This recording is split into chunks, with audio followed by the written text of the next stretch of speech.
This is Crazy Peas, and I am TPAW. I'm Carnage. And how are you doing this week? Actually, this week's been a good week. I Awesome. actually got to, hang on a second, I'm taking a cord of my own. I signed up at a new gym, and I dragged you and Amber to it, and Nephi, and Cam, and you all like it. Yeah, It's no, a good it setup. It's actually been fun. kicked my ass. Nothing wrong with that. Like, Everybody I needs was a little ass kicking here. doing the workouts, and there was like a section of the gym that has like an entire hall of like workout equipment, in which like all of them, like he calls them the blue thing, like the blue machines, and they basically do a full body workout. As you go to each machine, it works at different parts of your body. By the time I got to the last one, I was just like. And like trying my hardest to like not die. And, like if I hadn't gone through all the previous workouts, probably would have been cake. I probably would have just been like, yeah, let's do this. But like because I'd gone through every one of the machines, by the time I got to the end, I was just like, oh my god, I'm dying. Just kind of sat there, like was trying to take a breather, and they kept being like, "Are you good? Are you good? Are you okay?" And I'm just like, didn't even bother to respond. I'm just like going, breathe, breathe, breathe. Let's do this. Breathe. Oh, nope, never mind. Okay, breathe. The entire time, I was just felt like I was doing like some sort of weird like pregnancy breathing test or whatever that the chicks normally do when they're pregnant and shit, and they're trying to like they're in labor and shit. But yeah, aside from that, uh, it's been kind of a busy work week for me, busy week in general. I did, however, start coming up with concepts, like newer concepts for the book series, like the book that I've been reading out to you guys every single week, and going to be continuously working on the second book. But now I'm actually expanding efforts a little bit because I don't want to be working on one book at a time. I'm kind of like single minded like that, like one track minded, where like I like working on one thing at a time. But I think with this, I'm going to be trying to work on books 2, 3, and 4 and 5, all at the same time. But I'm mostly focused on 2 and 3 for right now. But I'm going to be trying to work on the next 2 or 3 after that, like right after. Like I want to get through as much of book 2 as possible this month, like rough draft wise, and then get to book 3 next month, and then from there just keep going. But I actually, yeah, but I actually came up with a really interesting idea because like before I was working with the typical Divinity storyline where like you have the 4 horsemen, and I was like, what if I do like a 5th horseman, like a missing one, and then my brother Nico was like, why don't you do 6? And then I told this crazy asshole, I was like, I'm gonna do 6, and he's like, double down, do 8. And so I started writing stuff down. And as I'm working out and stuff, and I'm like listening to music and shit, I was like, wait a minute, I know I kind of actually see where all the dots are connecting if we're doing 8, because then you could connect the horsemen, because before horsemen in a movie typically are like a red herring or like the typical just a plot movement type of device. They're not typically something that actively engages. Like Supernatural did a little bit with like death and like with pestilence, but pestilence featured in like 2 episodes, and then famine and the other ones were like kind of in episodes here and there. Death was primarily the main source of like storyline for several seasons. With me, I'm wanting to do more than that. Like I want an entire book to predicate on the existence of a horseman, or for the horseman to be part of the main plot. And so I'm going to be working on developing them more, of course. But I've got, of course, the normal 4, which is like war, famine, and pestilence, death. But I decided to add time and nightmares as being 2 of them, and then the last 2 are sin and chaos, which means that sin is like an arbiter of chaos. So like when that horseman's around, kind of like how with the other horsemen, like when pestilence is around, people get sick more. When famine's around, people kind of lose food, or food just somehow goes missing, or energy source tends to go missing. Death, people die. So each one of the horsemen magnify an element of life. So I'm thinking that in this particular story, if sin is around, then people are more inclined to have darker inhibitions are lifted a little bit more than normal, and people tend to be a bit more, chance of basically acting on their darker impulses, similar to chaos. So in chaos, the horseman chaos is out and about and everything. The whole world is going to be just flipped upside down. Like that's the idea. And like it's going to give even more of a reason for why there are wars or battles or why characters are acting a bit more crazy. It's going to give more of a reason as to why things are happening. Now, it doesn't rob them of their agency, of free agency, but it'll amplify, magnify the percent chance that like a fight happens or that something's going on. Similar to the sin one. People still get to choose, so that if the characters want to like choose not to act on it, that's up to them. So I'm not robbing them of their free agency, and I'm not like giving them an excuse to do the things, but it does give more of a percent chance for it to happen. And so that's kind of what I was thinking in my head today as I was working out and stuff, and as I was going over the different story pieces in my head, I was like, wait a minute, if I add four more horsemen to it, it kind of like gives more of an idea of where it can go. You are having some serious technical issues here, my friend. Yeah, that wasn't being online, so I'm trying to fix it by ending it and restarting it, but now it froze. You see what the fuck's going on? I'm just continuously talking and stuff while you're like wrestling with the device. Do you want me to like put a pause on the broadcast, or do you want to? No, you're fine there. We just need to grab my phone and restart it. Okay. But it's Every hard single week. There and me. There's Cinema Cobb, JB knows what I'm talking about here. It is the curse that keeps on giving. It is the curse that is, normally you say the gift that keeps on giving. It's the curse that keeps on giving. Every single week something happens. Something happens, and it's because I'm part of it. No, it's not because you're part of it. It just is what it is. Yeah, that is true. Sorry, guys, I'm going to my phone so I can pull up the actual video that's being broadcast right now. So I can start, like, telling people it exists. There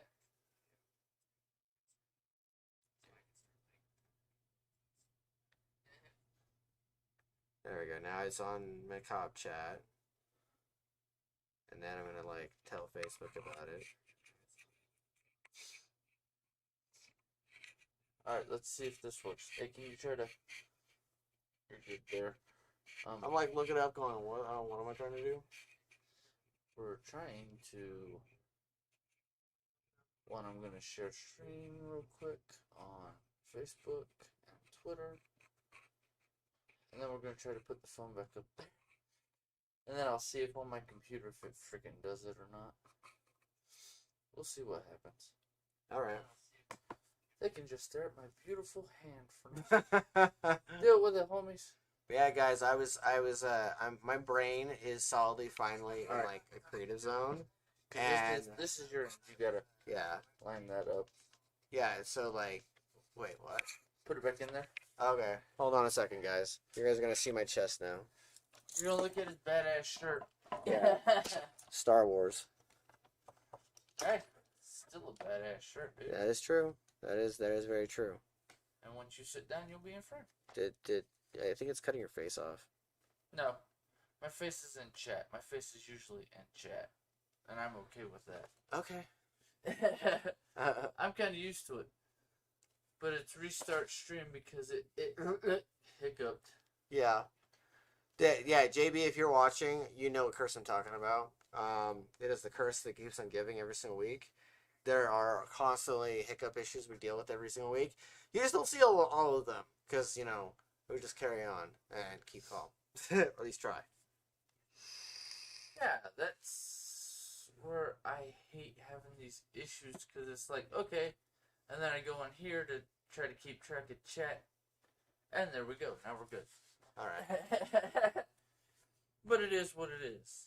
And your screen just said, screw you, hiccup. Well, dude, my screen, if I'm not active on it, like moving the mouse around, it'll go black screen. Okay, gotta tap the screen. Okay, we're good. Yeah. Wait, what the hell is it? I don't know what it's doing. Because I just know that I'm broadcasting. You moved it more this way. It's on the edge, and it's seeing the edge of the light Okay. on my phone. Yeah, I'm doing my best. You can see it I'm right doing there. my best. No, but I mean, look, I think it's funny. Yeah. But whatever, I mean, anybody who watches us on Twitch has seen non-edited stuff. You like the green screen background, and I'm like, I don't give two shits. I'm non-production. Well, I like being able to give like some kind of flair where it's not just us two knuckleheads talking to an audience. Like, even though it's kind of like doing stand up or whatever, like I like being able to have something in the background to where like it gives that flair. Because like when I was podcasting with JB over on Gallows and stuff, I was always having the green screen just like that. Like it was just green screen, whereas he had like this nice little pretty background behind him to illuminate his pretty little face and stuff like that, and had like all these horror icons and like the banner, and it was all cute and stuff. But like for me, it's like from my end, it was kind of like that, and like I just don't like that idea. So I have this, and at least it's something. And if it was like horror, I understand that from your point of view because you showed me one of the videos. I'm like, well, that kind of sucks. Yeah, because I know in editing you could have done that before, but that's my thought process. Right.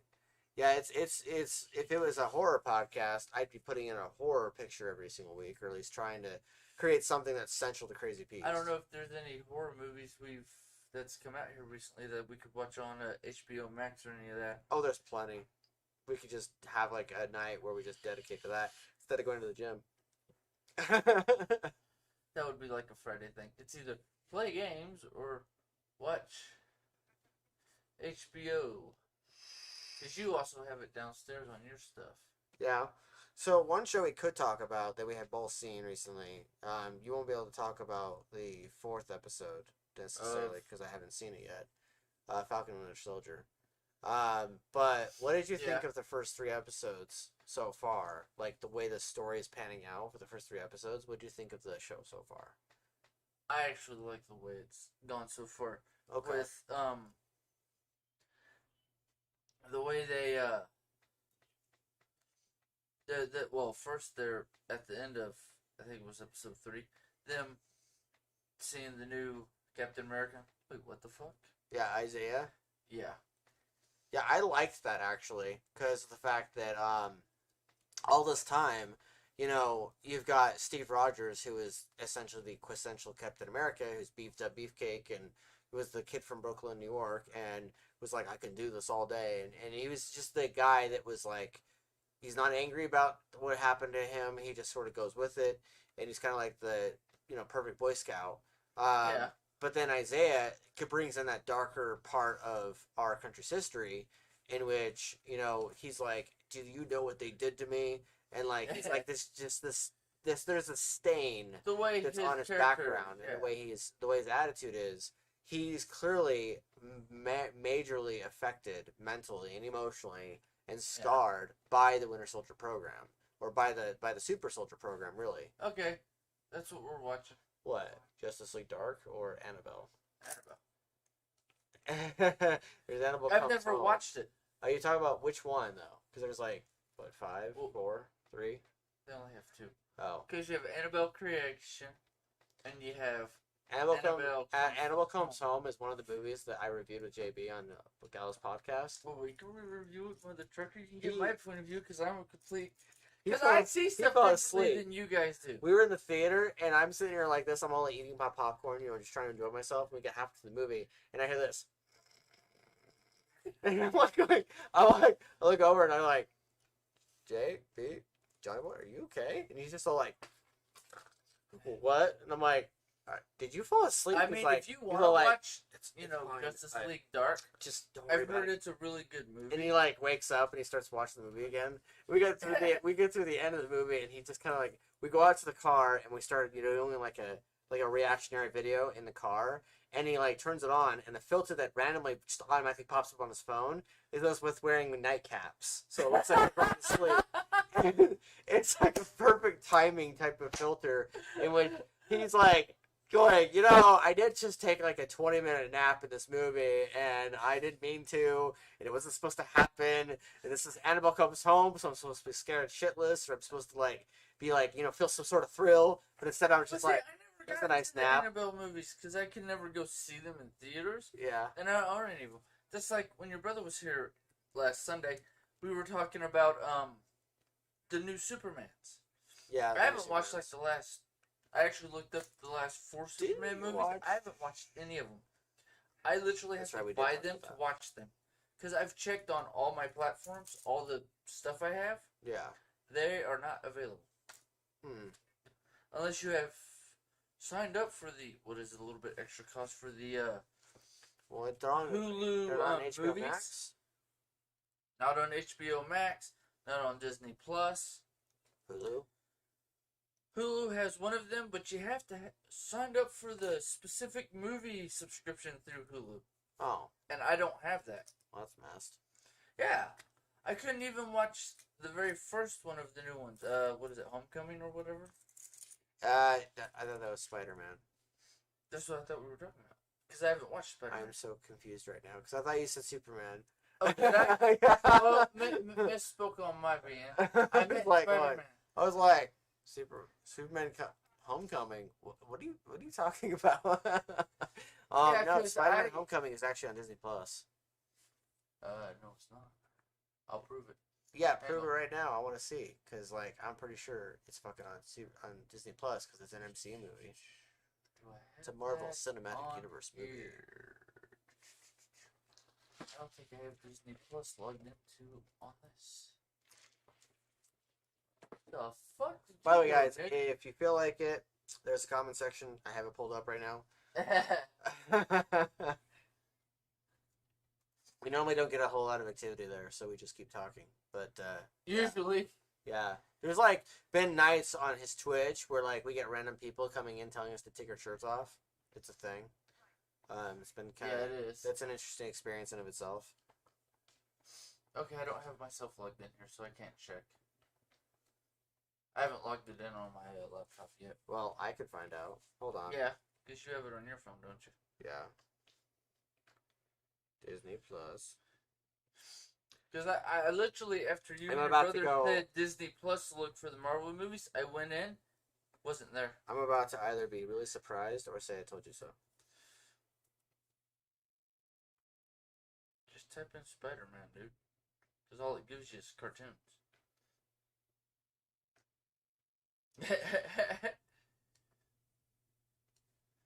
Spider-Man is literally all cartoons. Okay, Go back to the homepage. I'm gonna go at movies. If you go alphabetical, just scroll through them. Yeah. No, after your brother made some comment, I literally looked it up. I went even into the Marvel. Not there.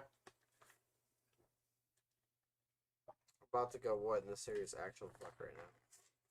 Yeah, that's what I said, dude.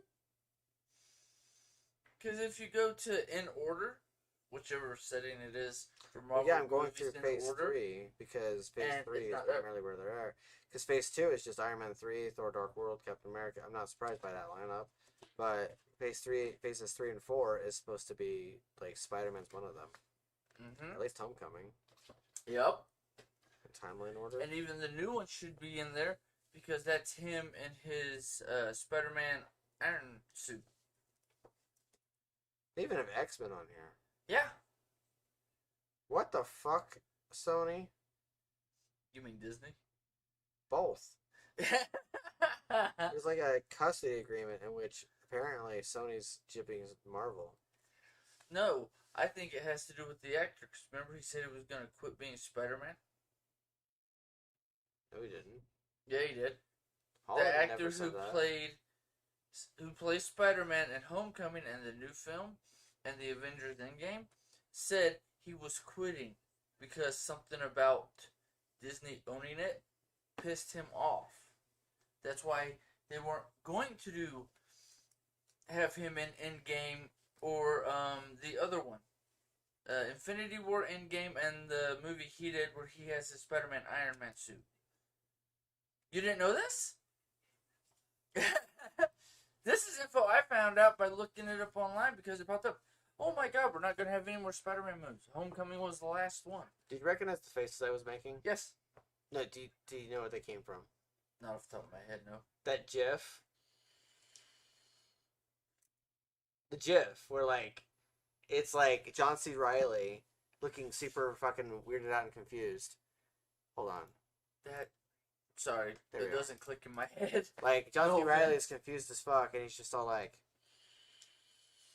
And, like, the camera keeps flipping between his faces, and it looks like he's looking at himself. But, like, yeah, no, that blows my mind. Shit. Yeah, right? I told you I was about to go, I told you so, or about to be But really fucking surprised. if you look it up on Hulu, you have to have the movie service for Homecoming. Or you have to have these stars. What in the serious You have to buy this. You have to subscribe to Stars to play the newest one where he's in the Iron Man spider suit. You know, Sony, that's not a good way of playing with your toys, right? Just so you know. I always tell Arian and Cass to share their toys. Right? And actually share and, like, allow everybody in the playground to play with them. Or at least allow those two to play with them in Phoenix. Hey, you gotta share with your brothers and sisters. That's not very nice of you, you know. Like, Marvel's paying for them to be made, and you're just making all the loot. Assholes.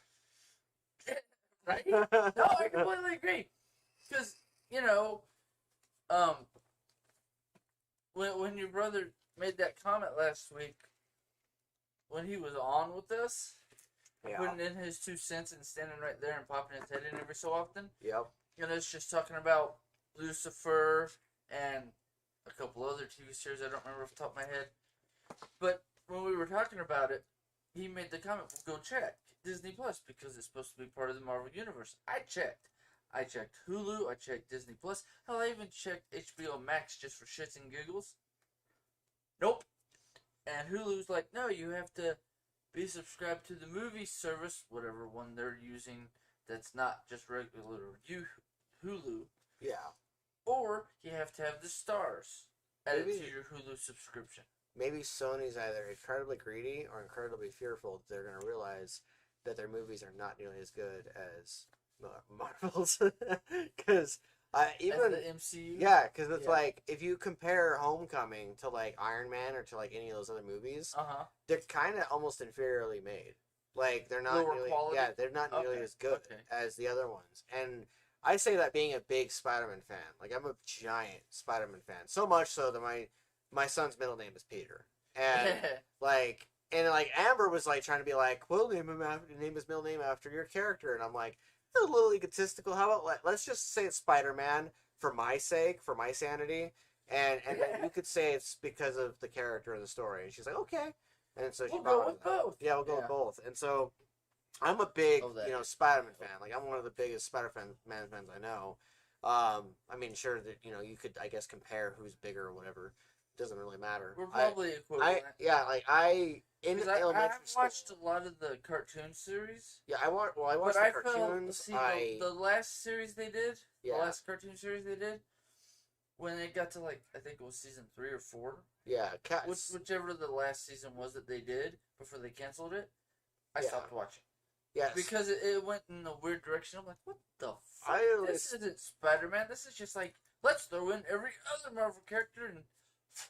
Comixology had a deal like 6 years ago. Yeah. To buy the first like 300 issues for like $60. And Amber was like, "Why did we spend $60 in comic books?" And I'm like, "Cause Spider-Man." And I have all of them in my Comixology account. And and so they're all digital, so probably not. But like I was sitting and I was dude, I have like all digital now. You're gonna become a millionaire because they're like, ooh, do you have a copy? I have like the first half of the comics because like they're on issue like 700 now. Or whatever. But like the point being is I'm a giant Spider-Man fan. Like whether it's the Ultimate Spider-Man, whether it's Spectacular, whether it's the Amazing, whether it's Ultimate, like any of them. Like I'm well, that's a big fan of all like of me them. with X-Men. Yeah. See, I'm more of a Spider-Man fan than I am of X-Men. And yet X-Men was literally one of the first comic book movies I saw in the theater and on DVD. Like, well, for me it was just and VHS. Reading the Uncanny X-Men. Yeah. And then seeing the Ultimate X-Men, and then X-Men 2077, and then with X-Men 2077, some of the stuff, because, me being a big Wolverine fan, them not showing him, I'm like, okay, where is he? And then going back and looking at some of the other comic books that were part of the regular X-Men timeline, and how, no, they're in the future, but not in the future, because this is a different universe, but it's in the future. And it's like, okay, I got confused. I gotta do research on this. So I did research at the time. Of course, that's when internet was young. I'm such a big Spider-Man fan that when I heard that Sam Raimi, who did the very first Spider-Man, like the first widely successful Spider-Man, we're not counting the 1977 Spider-Man or the 1990 Japanese one or any of the other iterations. We're counting the Sam Raimi Spider-Man, the very first one. When I heard that he was coming back to direct Doctor Strange, Multiverse of Madness. Hello. Multiverse of Madness. I got extremely excited, especially when I found out that Spider-Man might be part of it, like Tobey Maguire's Spider-Man. And I watched the old Amazing Spider-Man 2, the one with Electro and with Rhino. Okay. Really cheesy made one. And I watched it specifically so I could look into the movie again for like the 70th time and be like, there is a good movie in here somewhere. It's just hidden behind all the corporate bullshit politics that is the editing team and is Sony. Because Sony, like, literally all Sony does is just do this. Oh, does it stick? No, it fell. Does it stick? No, it fell. Like, they just do that over and over again until they make a movie that seems passable. And so it's just like, I'm not a big fan of their Spider-Man Have movies. you seen some of the online stuff about them doing the whole Spider-Man multiverse, part of the multiverse, or yeah, they're going to be having. To be doing it. Well, they're having with all three of the actors. No, I've seen all the rumors. You know, they're covering everything up. I've seen all the rumors about I have their Instagram, so I've actually seen Marvel shit that they put up. Or somebody put up, they're like, no, you idiot, you weren't supposed to put that up, and then they like backtrack it. Yeah, because they've got like 2 days later. Because we talked about this last week. They've got the original Doc Ock that guy played. We've got I don't remember his name either. Off the top they of my got head. Doc Ock from Spider-Man 2. They've got fucking Electro. Yep. They've got a few of the other, like, they're basically trying to fuse all these universes together. I haven't seen the one with Electro. And have like all three of them. Too. Because I was talking to Teresa how they're not on that we don't own them, but they're part of the Avengers timeline. I have that somewhere on here. I think I have Hulk and the Incredible Hulk. Because they're supposed to be part, even though it's not the same actor, they're supposed to be part of the Avengers timeline. I think it was the Incredible Hulk was supposed to be. But I like both of the movies, so I bought them both. I mean, they don't fit in the Avengers timeline because it's a different actor, Hulk. But dude, it's the same thing. That's why in Avengers, he's like, no, I'm always angry, and just instantly turns it to the Hulk because he figured out how to control it. To tap into it. Without actually having to control it, because he figured out if I'm always angry, but I hold the Hulk personality back and only pull him out when we need him, then I can always be angry, don't have to worry about flipping and snapping. Yep. And that was kind of the end of the movie for, I think it was the Incredible Hulk.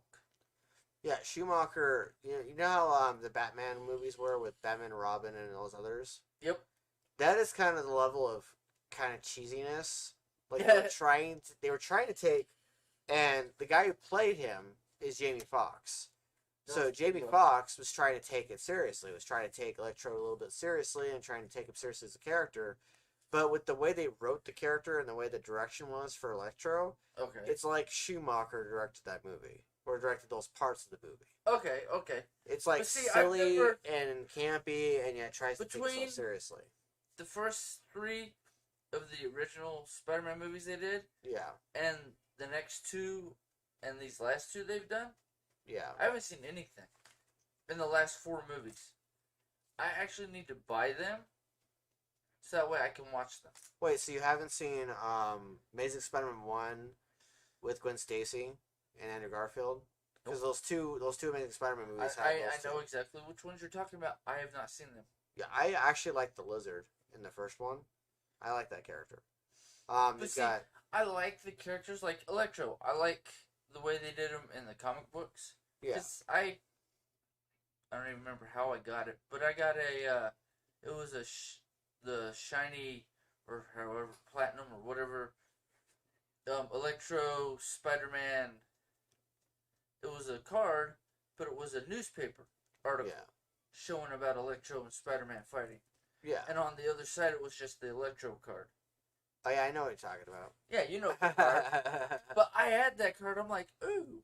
So I went into it to, look at the comic book, and I thought that was badass. I'm like, okay, I like him as a character. Yeah.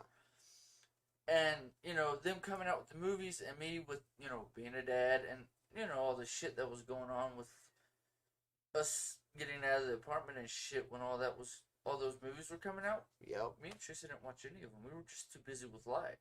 Yeah. That's certain to be how I'm going.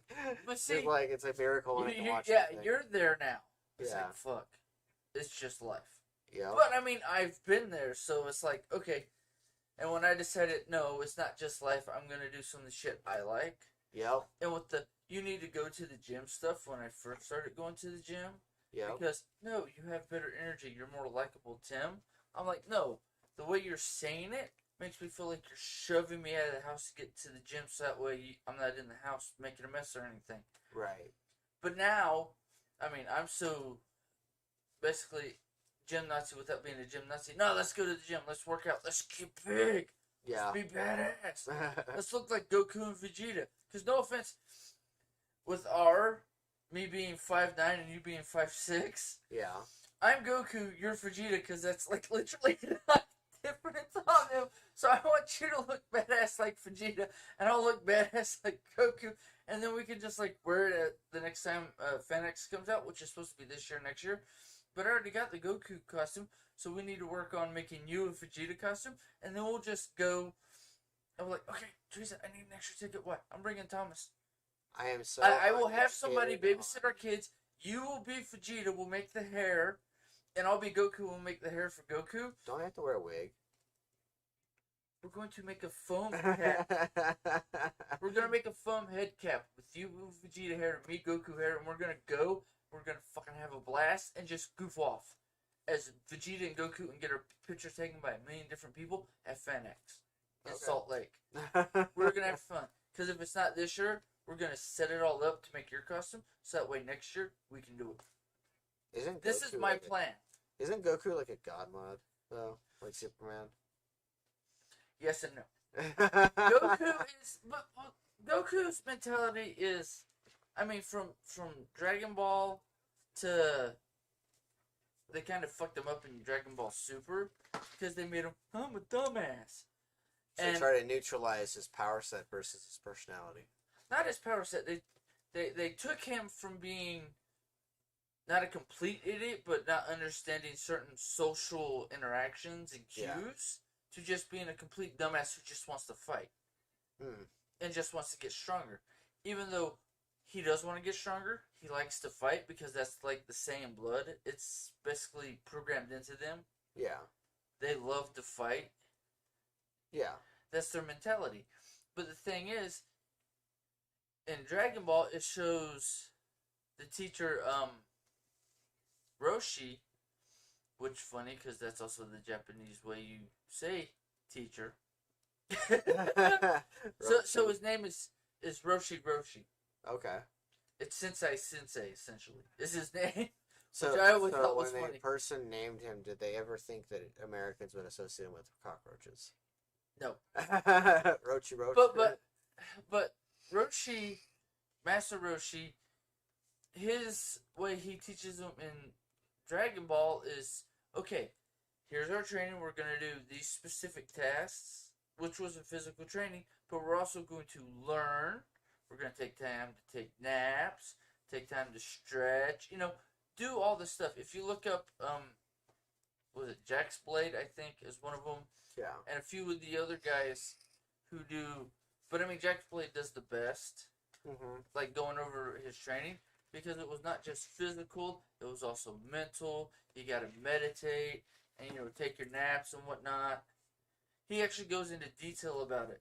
And that, and him being, not getting social cues, because he basically lives in ding backwoods. Yeah. In his planet. But his wife, Princess Chi-Chi, which technically makes him a prince by marriage, so hee. So fuck you, Vegeta, he's a prince. Also, he's the same prince as much as you are, but he's the same prince from Earth, bitch. But, Yeah, sorry, went off on that tangent for just shits and giggles. Did somebody write my chat, or is that the... No, okay, that's Did just someone just follow you? No, that was 8 days ago. No. All right. Nobody new's followed me here recently. That was when we did our last one or two podcasts back. All right. But, it's the mentality in Super. They've made him basically, I'm just a dumbass. It's like, that's not his mentality. But one of the, I can't remember the name of the YouTube channel. I think it was Dark. Oh, what's his name? Devil Artemis. Okay. He did a little mini series in his stuff about like the Saints being at a resort or Saints resort, and he's in the background. They think I'm stupid. They don't know I'm planning this whole thing, and everything's gonna happen the way I want it to happen. Kind of like how I like sit in the background. It's like, have you seen all this shit happen? Just wait for the ending.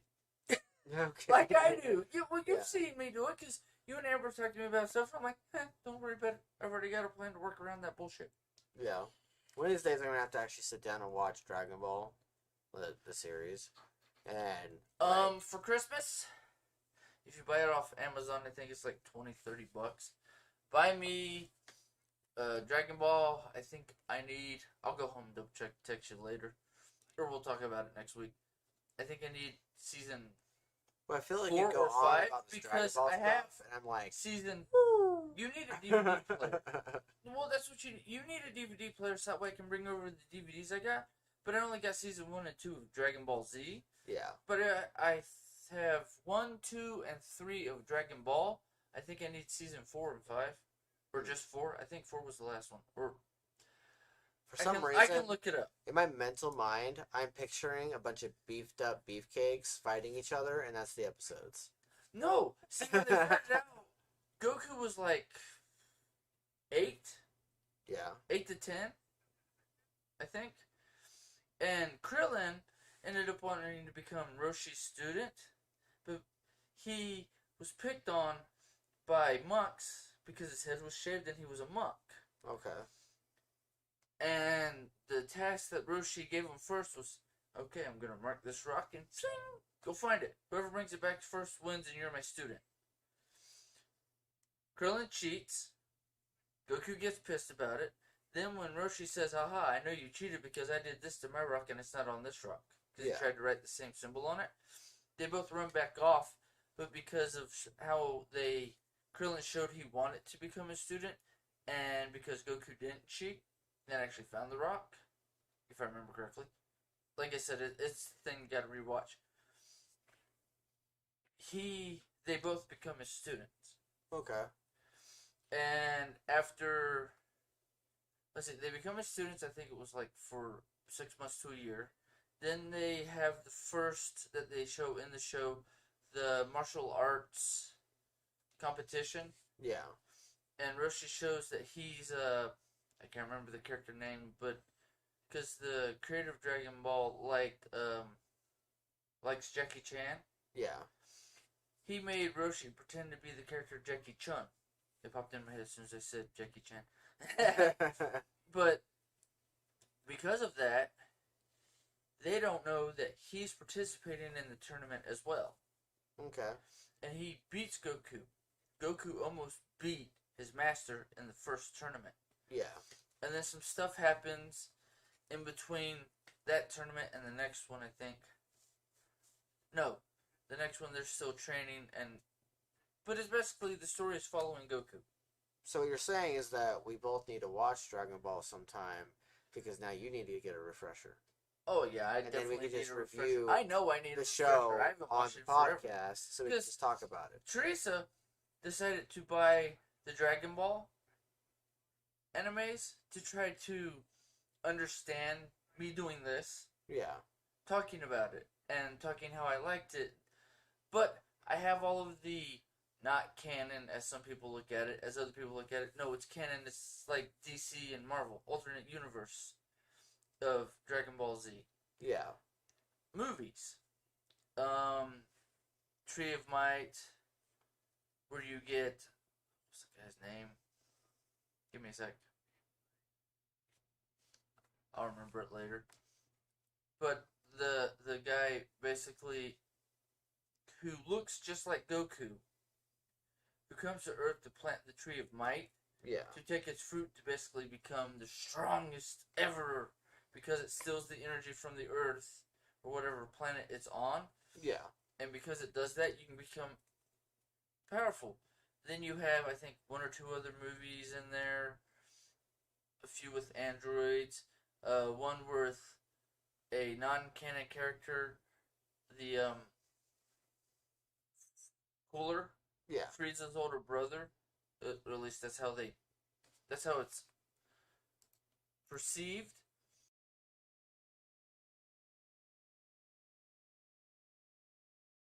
That didn't reactivate all the way.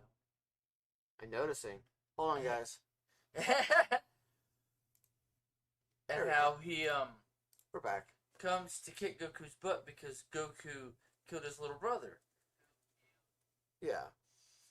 And it goes over a whole bunch of stuff, and there's a whole bunch of filler, and that's where you first meet Brawly.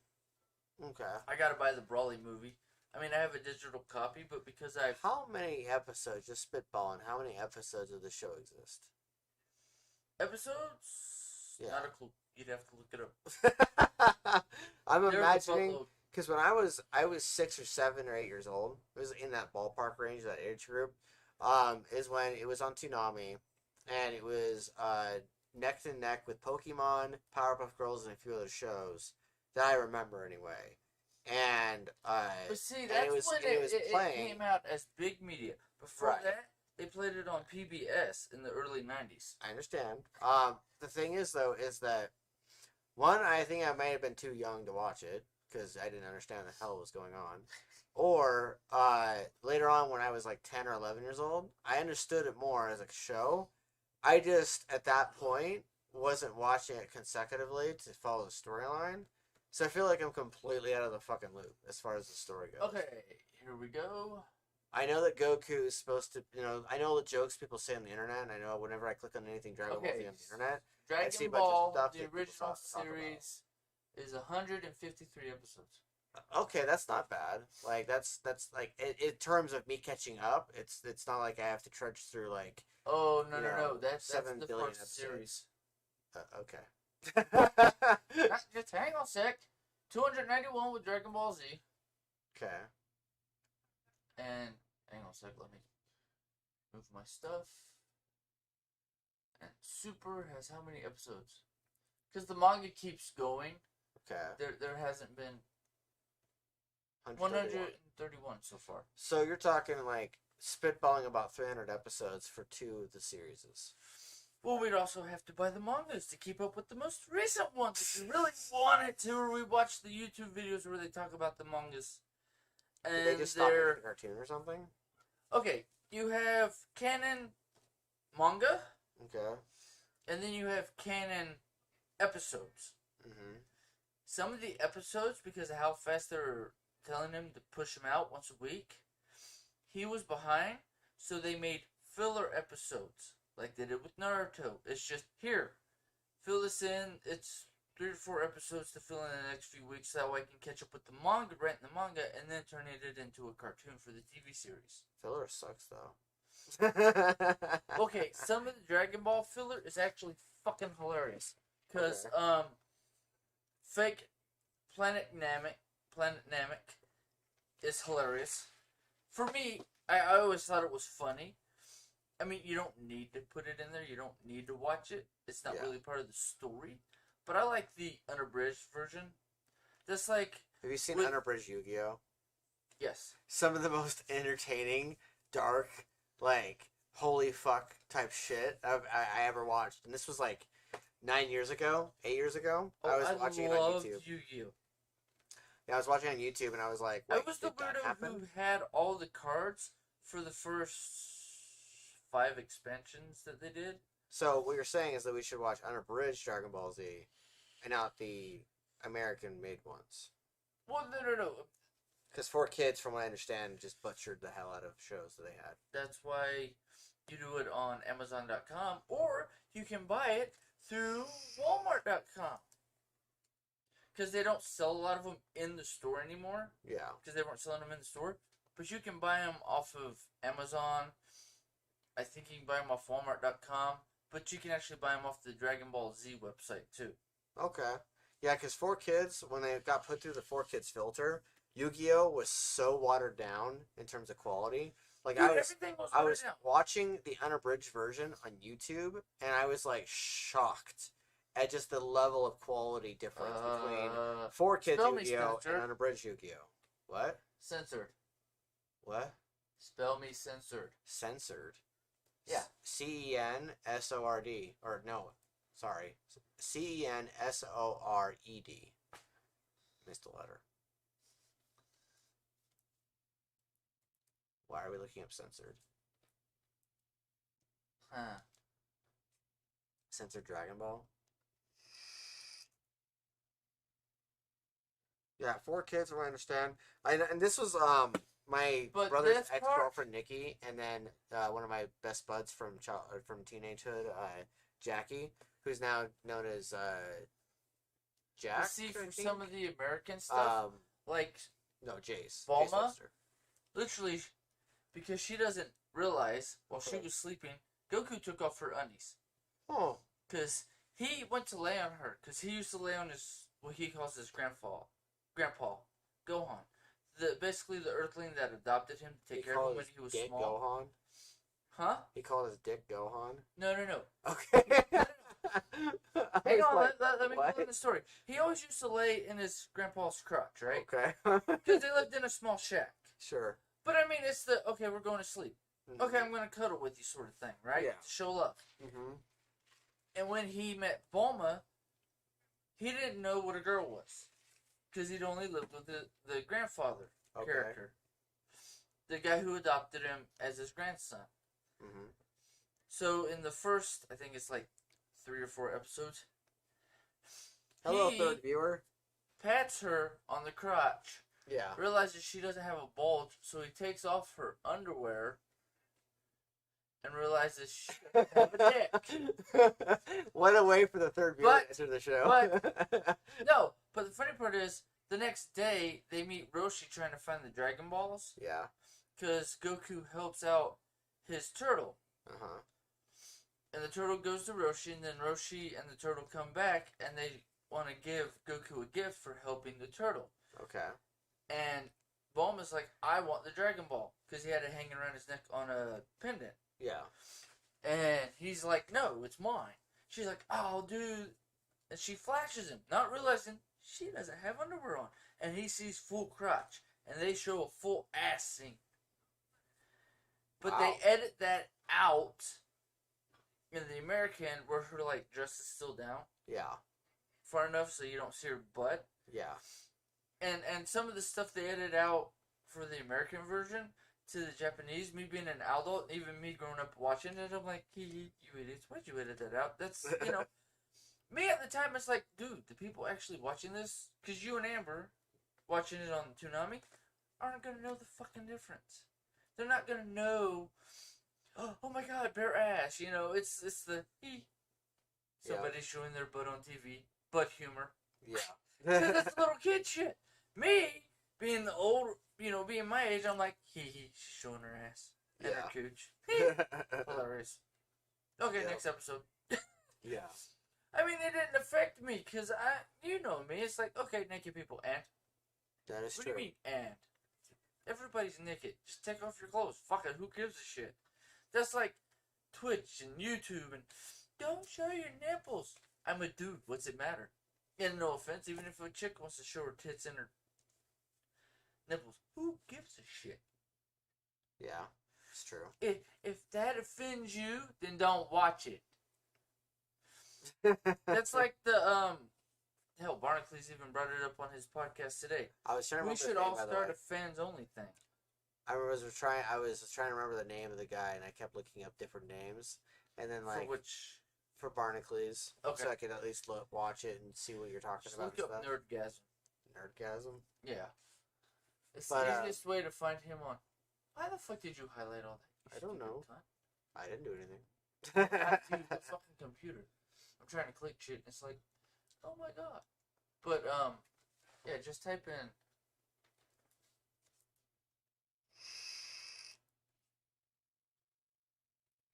So this week, guys, we're just kind of talking about random stuff. And then it takes you straight to We're talking about channel. random stuff. We're talking about I brought up Falcon Winter Soldier briefly. We're talking about his absolute obsession and fascination with Dragon Ball Z, everything Dragon Ball, everything to do with that world. And then talking about. I'll be right back. I got this. And then I was talking about something to do with the story that I'm working on, because I'm working on books 2, 3, and 4. I know it sounds like a lot, but this book 6, 7, and 8 now. basically, I'm working on the drafting process book 2 right now, and in the process, I'm also working on books 3 and 4, 5, and 6. He says 7, but for right now, it's 3, 4, 5, and 6. Although I'm probably going to be doing 12, but right now I'm kind of working on the overall drafting process. As far as the story goes that I was thinking of, I was going to be going with 4 horsemen at first of the apocalypse, because we're talking like biblical stuff, divinity stuff, all that fun chat. My own interpretation of it anyway, and I'm kind of like putting a weird spin on it. There's going to be 4 extra horsemen. There's going to be time. There's going to be nightmare. There's going to be chaos, sin, so that's 4. Those are the extra 4 they're going to be going into, and each book is going to slowly envelop it. So basically, there's going to be a couple plot twists in the story, in which one of the concurrent themes of the story is the tablet, and the tablet kind of gives you more of like an idea of the mythos. I'm not giving any spoilers here, of course, but the tablet is going to lead towards knowing where the other 2 horsemen are, and then the next book or 2 books, no, the next book, we're going to meet the other 2 horsemen in the process, and by then the entire world is going to be flipped upside down, like how I said one of the horsemen's chaos.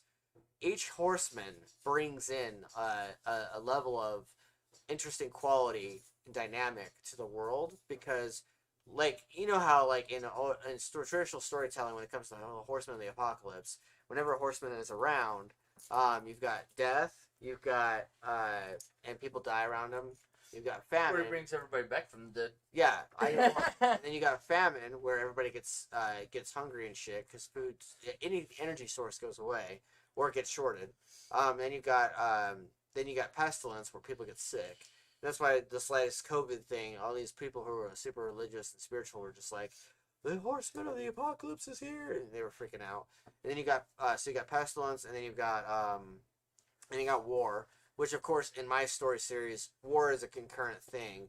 Yeah, there are battles, but war itself, it's like the War of Souls trilogy or the War of Souls saga, essentially. Okay. So war is a constant horseman that's around. In the second book, I'm going to be having it to where there's like a scene where Peter gets visited by Death, his grandfather essentially, and then like 3 of his buddies, and they're going to be talking to him about how they heard echoes in the universe of 2 of their fellow horsemen that Cassius, his grandfather, is like, I haven't heard from them in a long time, and suddenly I'm feeling echoes of them, and in fact I'm feeling echoes of 2 more. And at first, it's kind of like I'm going to be going like, I'm not naming the other 2. I'm naming 2 of them, but then I'm not going to name 2 of them. And then later on in the story, you're going to get the 2 names. They're going to get dropped. And then you're going to forget about them. And in the third book, you're going to hear about the names again. And this time, I'm going to get more details about what those names mean. And then the story's going to envelop further. So it's kind of like going to be like a constant organic process in which we unveil more of the stories we go along. But that's kind of what I've been working on overall. Yeah, talking about my stories. Spitballing with me. Right, and I was throwing ideas at him. At first, I wanted to do 6. Like, I wanted to do 6 horsemen, technically 5. Then I was like, maybe 6. And then he was like, double down, bitch. Go with 8.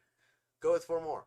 And so I was like, okay, yeah, you got Apocalypse. The other 2? You got Apocalypse Step 1, which is the first 4, and then Apocalypse Step 2, which is the second 4, which is 10 times worse. And holy shit, everything didn't. We thought it was bad then. With the first 4, fuck, we're completely screwed with the second 4. Yeah, and so so it's like so with time being a horseman, that means that the dimensions are affected, because time itself is like how we measure birthdays, how we measure special occasions, how we measure time in general, like how we schedule things, how our lives are wrapped Our around enemy, because our time yeah causes death. yeah, that too. So like time is like this universal thing that is existence in our life, and the horseman affects that.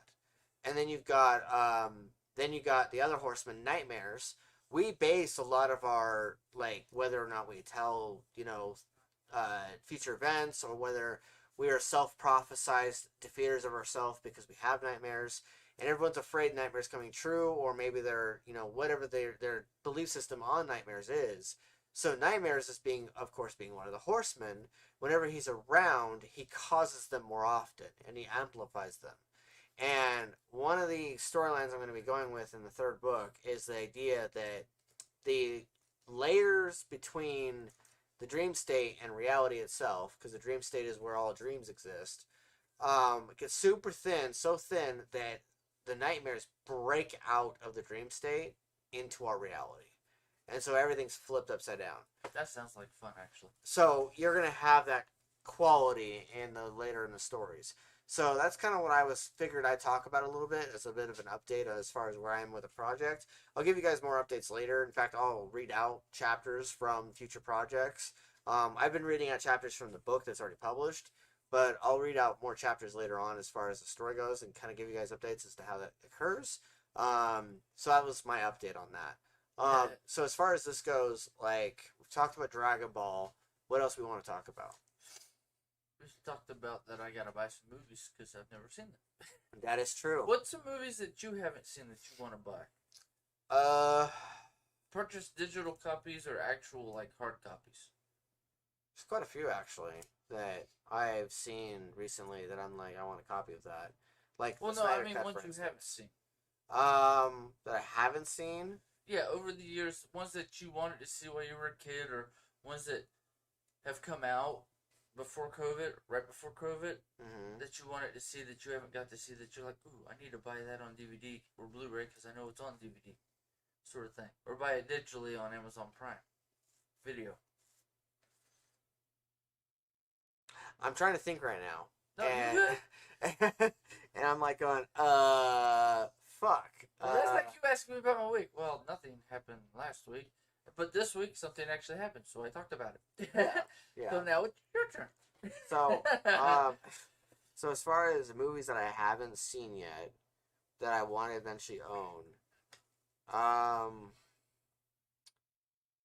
fucker. Hold on. I'm gonna go ahead and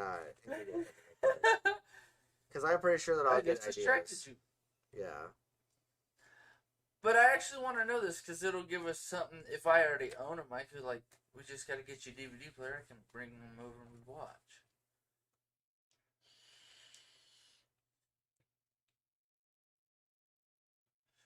Because me, I'm a movie nerd. I like watching movies. Let's look up movies 2020. Not a lot of it came out last year. Well, we watched that one. Yeah, Birds of Prey. Yeah, that was fun. Yeah, I liked Birds of Prey a lot. The Mutants. That's the problem, is the last 2 years have been very vacant when it comes to movies. Well, I mean, anyone's like before that. Because I know you and Amber used to go out like once a week or whatever, watch movies as a couple's date. But I mean, like. They have couple dates? Haha. Oh, I own that one. Artemis Fowl? No, Bloodshot. Oh, Bloodshot? I literally, it was on sale at Walmart for like, I think it was like $5 or $7. So I bought that. Because one, do you know who JDF is? David Frank? Probably not. Green Ranger. White Ranger. Original Power Ranger. Barely. I remember. Wait, isn't he the one that Connor met at Comic-Con? Yeah. Okay, I remember that story. But he was supposed to be the actor who did Deadshot. Okay. But Vin Diesel did it because JDF was doing the White Dragon Power Ranger movie. Yeah. Which is a new one. That's supposed to be coming out next year or the year after. I mean, COVID kind of slowed all that shit down. COVID slowed down everything. Oh, yeah. Even freaking Supernatural. That's why they decided to end it. Because COVID completely fucked it all. I wouldn't say they ended it because of COVID. I would say they I ended it do, because the team it got tired became of making too it. big of a hassle. I mean, because there wasn't too much more to go over. I mean, they could have gone a little deeper with, we were talking about earlier with the Chuck. Like I was saying, if I was Chuck as the character, I'd have written in a way. Doesn't really count. Because he writes a book to get my powers back if anybody ever tried to steal them. Like what happened. Yeah, But that's my mentality too. It doesn't really count necessarily because I have seen part of it, but one movie that I just saw that I would like to own is Doctor Sleep. Doctor what? Doctor Sleep. I don't know that one with Ewan McGregor.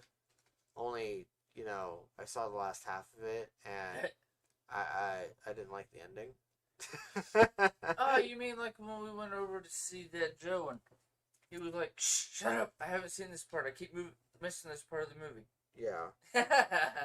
But like, I don't remember what movie that was. I wasn't a big fan of the ending, but I understood why they did it. Like I said, the way like, they did it. Yeah. One movie I have seen recently though is Guns Akimbo. Nice. I absolutely love Guns Akimbo. Like movie. I like the natural quality in which they related a movie, like a gaming movie, to real life. Like they show everyone being addicted to their phones. They show there's a comment that he makes always watching live where he walks outside and he's like, "Oh my god, everything's in HD. I haven't seen this level of HD in real life in like ages." and like he like makes jokes about that shit and like and the novelty concept for me was Harry Potter is saying the word fuck a lot. Like it was great. I haven't got to watch that I want to watch, and I don't know what platform I need to go look. I might need to go on. Well, we can look it up real quick in a sec, but Joker. Ooh, the newest one. Yeah, I have not seen that. I want to see that because you and Amber told me about it because y'all watched it, and I'm like, I want to fucking watch that. Plus, I heard a couple other reviews from other people that I like to watch who do reviews on certain movies like that, on the DC universe and whatnot, and I'm like, that sounds like a fucking awesome movie. What? Howdy. No, that was. Oh, that was you. I was saying hi to my one viewer over here. I like looking up. I'm like, howdy. Even I didn't realize it was you. But like this. Or like this, or like the way he does in the movie, like he's staring in the mirror and he does this. He's like, and like because he's trying to force himself to smile. Yeah, because I heard he had some sort of a mental disease. Oh, he has like several. Like they go into it. Like they go into his laugh condition. They go into how he's on like 7 different medications and he's begging the doctor for more medications. Yeah. Like it is a dark fucking movie. I love Joker. Okay. Like and what's funny is we went to go see in the theater, right? With my dad. It was my dad, my brother, and me. We went to go see it, and just 10 years before, you know what movie we went to go see in the theater? The Dark Knight. So exactly 10 years from the date that we saw, or close to the date that we saw Dark Knight in the theater, was when we saw Joker, of another movie that was based on his enemy and shit, in the movie theater. Yeah. I absolutely fucking love that movie, Joker. It speaks. I liked the Joker they showed in. We were talking about this a couple weeks ago in the Snyder Cut. I'm like, it really speaks to the quality of the fact that, like, when you're dealing with extreme hardship, and Joker came out. Okay, well, I only have this until the 21st. I have it for 10 more days. I have to watch that. Fuck, really? Yeah. I'm gonna own it. So April, May, June, July. It was literally 4 months after my mom died that it came out. Yeah, I remember that. So when I watched it in the theater, like, sorry, I'm adjusting for the I identified with it extremely strongly. Okay. Except for there's a part of the movie that I wasn't a big fan of. But then again, she kind of sets him off and causes him to do that. And Amber told me enough about the movie that I'm like, okay, but I actually want to watch it. Yeah, I'm not going to tell you what happens, but there's a part of the movie. I already know a lot of what happens. What happens then? About him. Oh, what was it? He was trying to actually get a job as a clown. That's not really what I'm Or talking something. about. But yes, that's in the movie. That's part of the movie. He's trying to become a stand-up comedian, is what it is. Yeah, that's what it was. But I mean, I've heard little bits here and there, but I'm like, okay, I actually want to watch the movie to see it fully. Because if he's got a mental disease, mental handicap There's that a part makes where him, like he gets fucking like he gets beat to shit by a bunch of kids, and then he just loses it and like goes out to the back area of a building and just starts beat the shit out of trash in the dumpster. And I was like, I feel that. I was like, I feel that hardcore, and like well, we all do every once in a while. So. you will watch this movie and feel extremely either disturbed or very much like at peace with the fact that you're just like, I know that feeling. yeah. Okay. And it will. I'll probably resonate more with align with most of the movie as I know that feeling. Yeah, like okay, so the Joker Well, they hang have on in a the Dark Knight. Go ahead. The funny part about it is he can't smile, right? Or He can't. he has issues. He just doesn't like it. Yeah. And my thing with that is because we were on brain think Discord. Yeah. It was me, Amber, you, Nephi, and I think Nico. We were playing Among Us one week when I couldn't come over. Yeah. Or we did it on a Sunday also, just goofing off. And I'm laughing, and I'm talking to you guys, but because I'm laughing and because I'm loud, because that's who I am, just like, shh, quiet. So I was quiet. I talked to you guys quietly. And then somebody made a joke and I laughed. Stop that. No, I'm going to show my happiness. I'm going to laugh. Yeah. So some of the stuff I've heard about the movie, I'm like, I know that feeling where you can't properly show it because either you get bitched at, you're being too loud, or it's, no, not here. Yeah. Because I find humorous stuff, people are like, that's evil. No, that's hilarious. You're looking at it wrong. Yep. And But like, keep going with what you were saying. so there's a part in the movie where there's a punch clock, Okay. and he's supposed to hit the punch clock, right? And there's a sign over the punch clock, and it says, "Put a smile on," and he goes to hit the punch clock and punches it, and the punch clock doesn't work, so he just does this. And the punch clock falls off the wall, and he takes it, just goes, and then it finally goes ting as it hits the thing, and then he just goes as he's walking out of the room, and I'm like watching this, and I'm like, yes, that's me.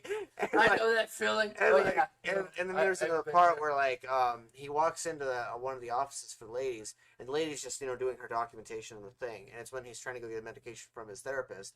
Okay. And he's walking in, and he's just like, he looks over and goes, "You would look so much better if you had a smile on your face." And she just kind of like goes, "Thank you, sir." And he's like, "You're welcome." And he like puts a cigarette in his mouth, and she's like, "Don't smoke in here." And he just goes, like waves, and then takes the cigarette, and just lights it up, and just walks away. And I'm like, watch this, and I'm like, that's Tim. And like fucking, and then, cool.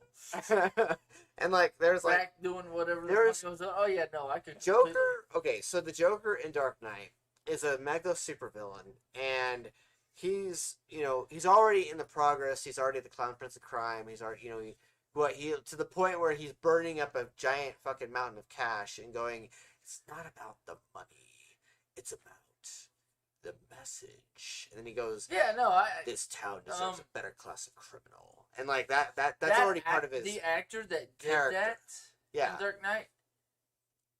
I loved him. Yeah, like As an actor, he did a lot of good acting, and he did a unique, from my point of view in the way he acted it as the Joker, but he did it so what I think a Joker should be, where it's like, yeah, well, fuck you, because the money's not the point, asshole. It's the message you're supposed to be sending.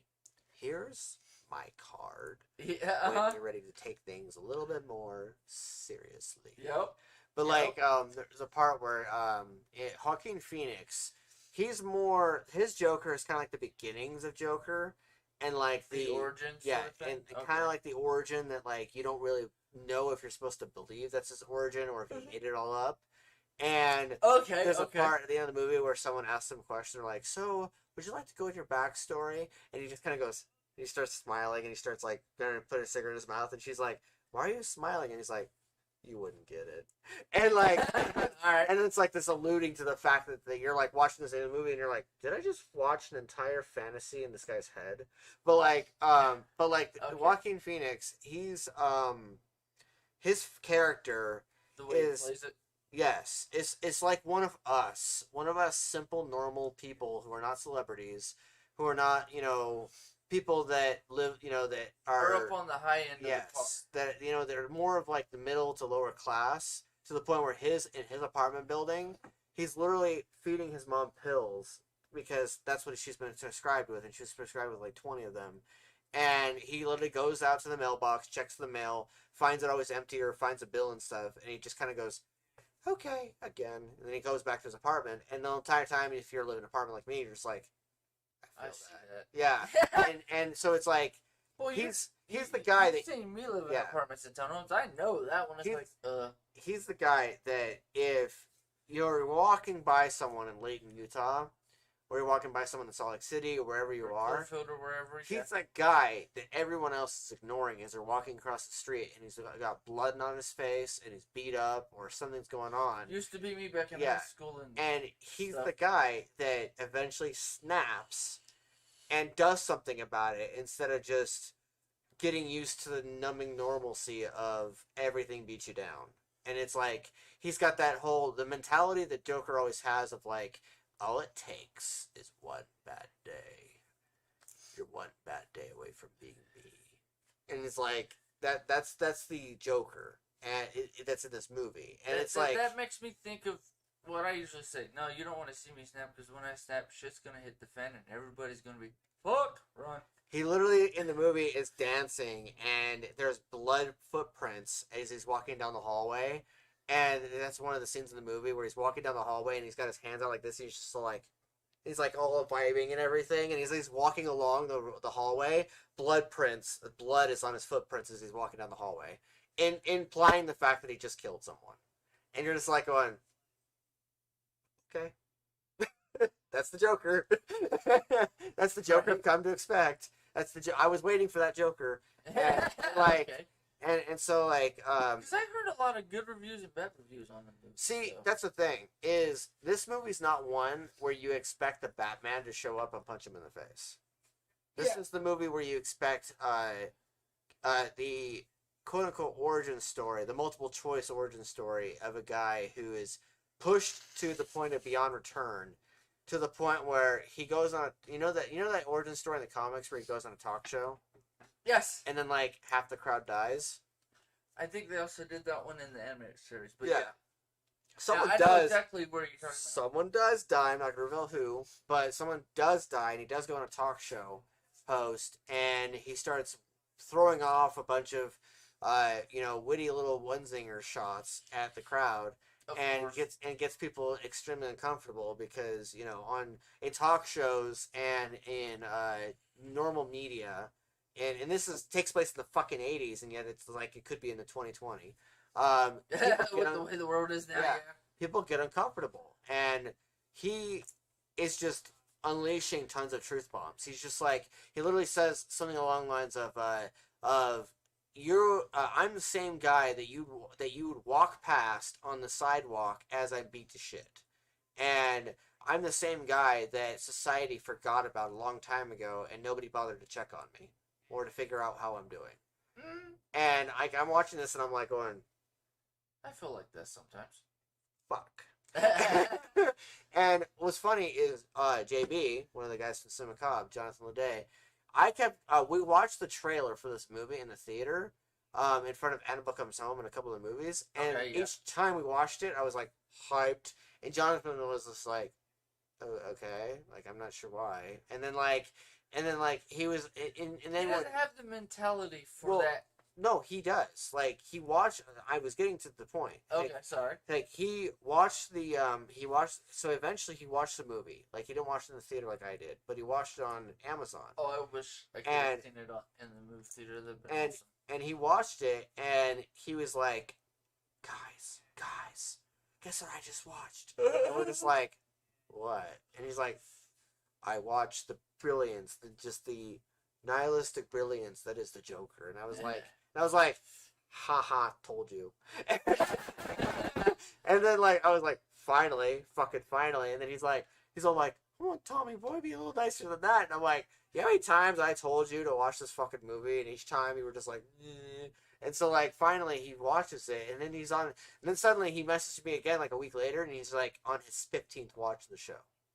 Of the movie, Yeah, of the movie, and like he's talking about how amazing it is, and talking about how he'll never doubt me again, and all these other things, and he was into it like heavily. It's an art film. Yeah. As much as it kind of like is the hybrid of like commercial film, which is like Infinity War, Endgame, And that sort of stuff, yeah. Dark Knight, all the typical comic book movie romps. It's like a hybrid of that with noiristic without being noiristic, because noiristic suggests detective or something crime no, one. I know exactly what you're talking This is kind of like a drama. Yeah, it's kind of like a drama art film that goes into the psyche of the person that gets punched in the face. Okay. Of the person that you're expecting the superhero to show up. But this time, if the superhero showed up and punched them in the face, you'd want the superhero to get shot. Because of the fact that you're in their perspective, you're seeing their pain, and you're like, am I feeling bad for the Joker right now? Like, am I feeling for him right now? Am I rooting for the Joker right now? Like, that's the whole time you're like watching this and you're like, everything's flipped. I don't get it. Everything's flipped. And which means I will enjoy the movie because I've been a Joker fan since day one of Joker. Yeah. I love his mentality. Why doesn't everybody just smile and laugh about it? Because it's horrible to you. But if you look at it properly, it's hilarious. Yeah. Which makes me, anytime he was in that mentality, I'm like, I get the joke. Why? That's not a joke. No, that's a joke. There's a part where a bunch of kids jump him because he's carrying one of those signs, because he's one of those people that hold the signs in the streets. Yeah. And he's carrying the signs. The kids beat him up, and then they break the sign. So then his boss, threatens to fire him and says it's coming out of his pay grade. And he is laying on the street or in the back alleyway, and he's laying down, and he's wearing those little suits for the clowns and stuff with clown makeup. And he's got the flower on his chest, and the flower, how you press the button and it causes like juice or the water out of it. He's laying on the ground like this, like he's laying like his arms spread out like this on the floor, and blood's coming out of his mouth because he got jumped and beat up by a bunch of kids. And he's laying down on the floor, and then he just kind of like this. He's just like his mouth opens up into a smile a little bit, and and then like it's like more of a grimace, but he's trying to smile. And he presses the flower, and the water squirts out as the camera kept panning away. And it's like it was like the director's way of showing, even in a dark moment, Joker will have a sense of humor. Oh yeah. And like I was watching it, and I was like going. At first, I was like, oh, I see what he's doing there. And then when I watched behind the scenes on it, the guy went into like why he did it, and I was like, okay, I caught that. Like I caught what he was doing. But it's an art film, is what I would call it. Oh yeah, most definitely. Commercial art film, anyway. I just fully went on a tangent for like 25 minutes about Joker. No, that's fun. But, well, I mean, because we've been talking about movies that I want to watch and you want to watch, or TV series that you want to watch or catch up on. Oh, by the way, I finished Boys, season 2. Oh, you watched The Boys? Watch The Boys. Did you see the part? I could do whatever I want. I could do whatever I want. And he's hyperbing about the city and masturbating. Yep. I feel bad for whoever that thing fell on him. No. It didn't fall on them, or because he's a superhero with superpowers, did it shoot and hit a window and 5 miles away. Some guy's banging his wife. Through the window, broke the window. Not in face. What the fuck? That's what popped into my head. Not the asshole down there, because he's a superhero. It hits some random motherfucker in a high-end. Homelander. So and because he's on the top of a building, that was what popped into my head. But we never actually saw him nut in the show, so we cut don't know whether he has super. They cut it right there. We don't know whether he has super nut or whether it's regular nut. So we can guess.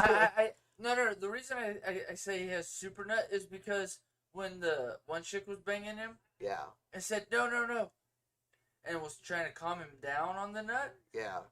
My thought was, yeah, she has to calm him down so that way he doesn't just go, ah, and like blow her through the roof.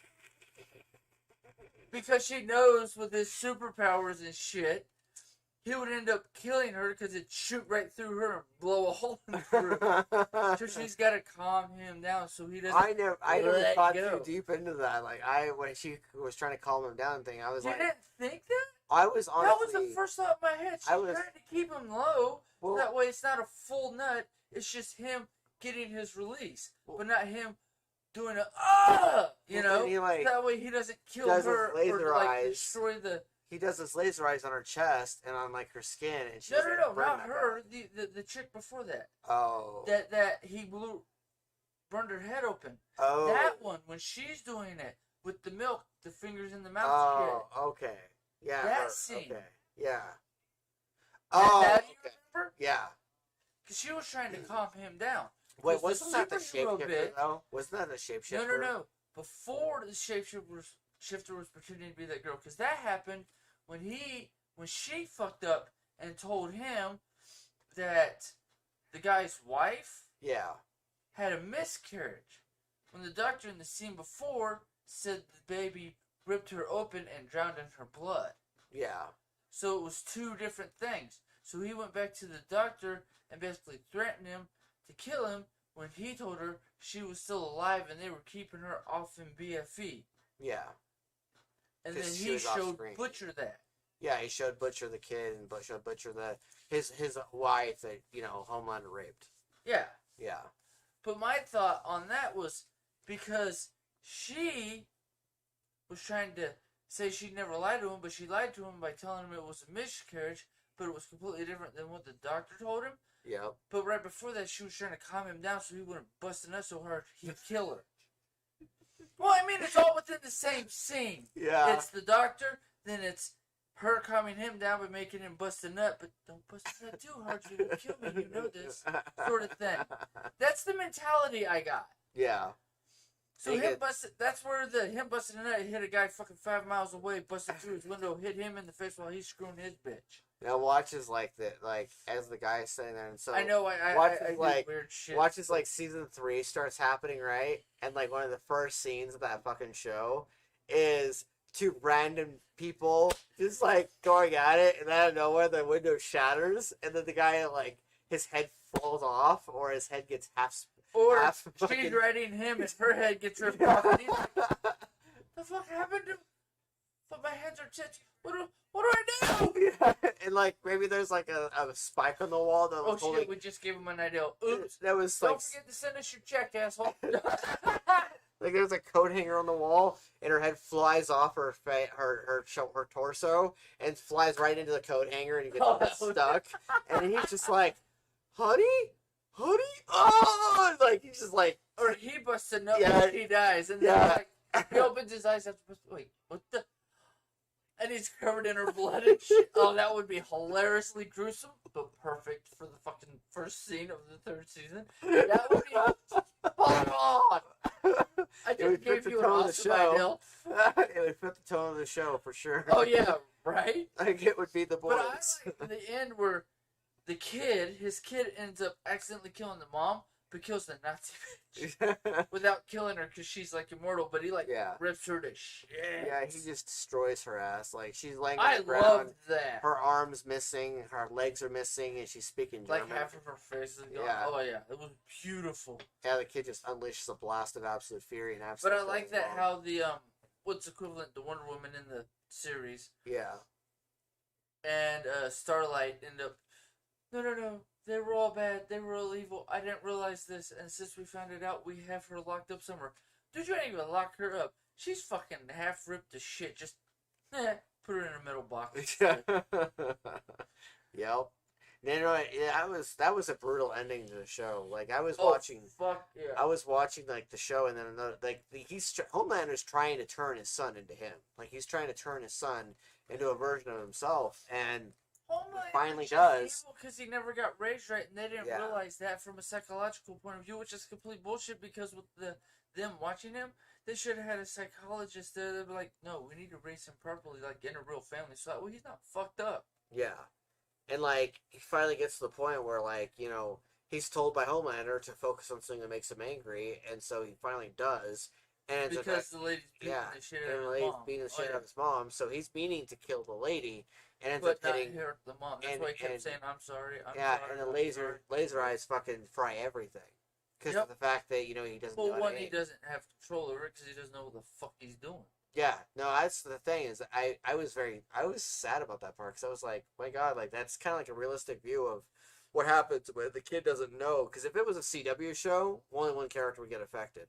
But like if it was, because it's the boys, his and mom. it's an Amazon Prime, yeah. Yeah, it like the mom fucking just ripped to shit, like her fucking neck's just bleeding out, and then the German lady's on the ground My and thought she's with speaking that German. is he hit her so hard that the blast radius ended up just clipping her. Yeah, But it clipped her in, the artery right there, and it's like, well, fuck. it's like yeah, she's gone.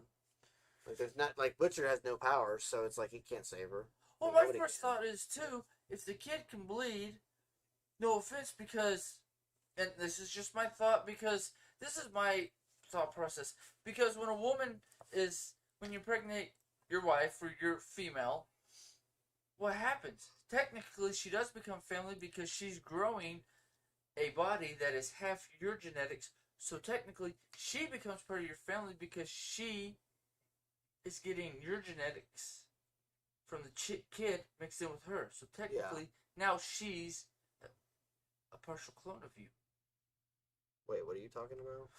Because the female has your genetics in her because she grew the kids. My thought is, why didn't she get some sort of healing or invulnerability to the Homelander powers, like the laser lights, because she was carrying Homelander's kids? So you're saying is so she automatically her to feel to be impenetrable to his heat vision? Yeah, that was my thought. It's like, why is she hurt? Because in my brain, you're growing the kid, but the mom shares the blood with the kid. Yeah. So which means your genetics, as the father, Homelander's genetics, should have been mixed in with hers. So she's no longer 100% normal human. She's like a 3/4 normal human and a 1/4 Homelander. So what you're saying is that her DNA should have changed just a bit to allow her to not be affected by the heat vision. From a story viewpoint, she should have still been alive. It would have thrown another twist in there, and they'd figure, wait, why, how? And they'd have thrown another twist in there for season 3 to figure out why and how she survived. I sort of feel like the reason why they tossed the kid out the window and wrote him out of the show, essentially, by putting him somewhere, was because of the fact that they just didn't know what to do with him. And they've already released I think he'll come back in season 3. I was waiting for Butcher to gain powers by now. Because, like, he's going on this whole thing of, like, oh, I hate supers, and so this ending validates his perspective of supers, and I didn't like that. Like, I just was like, okay, so Butcher doesn't get much character growth. He spends half the season doing the same shit every single episode. Because you have Starlight who sees... Hi, little Kimmy. What is this stream about? A show? Yeah, we're talking about The Boys right now. We've talked about quite a few things in this episode. We talk about movies. We talk about TV shows. Here in about half an hour, he's going to read a chapter out of the book he published. Yep. Pick it up and show the people.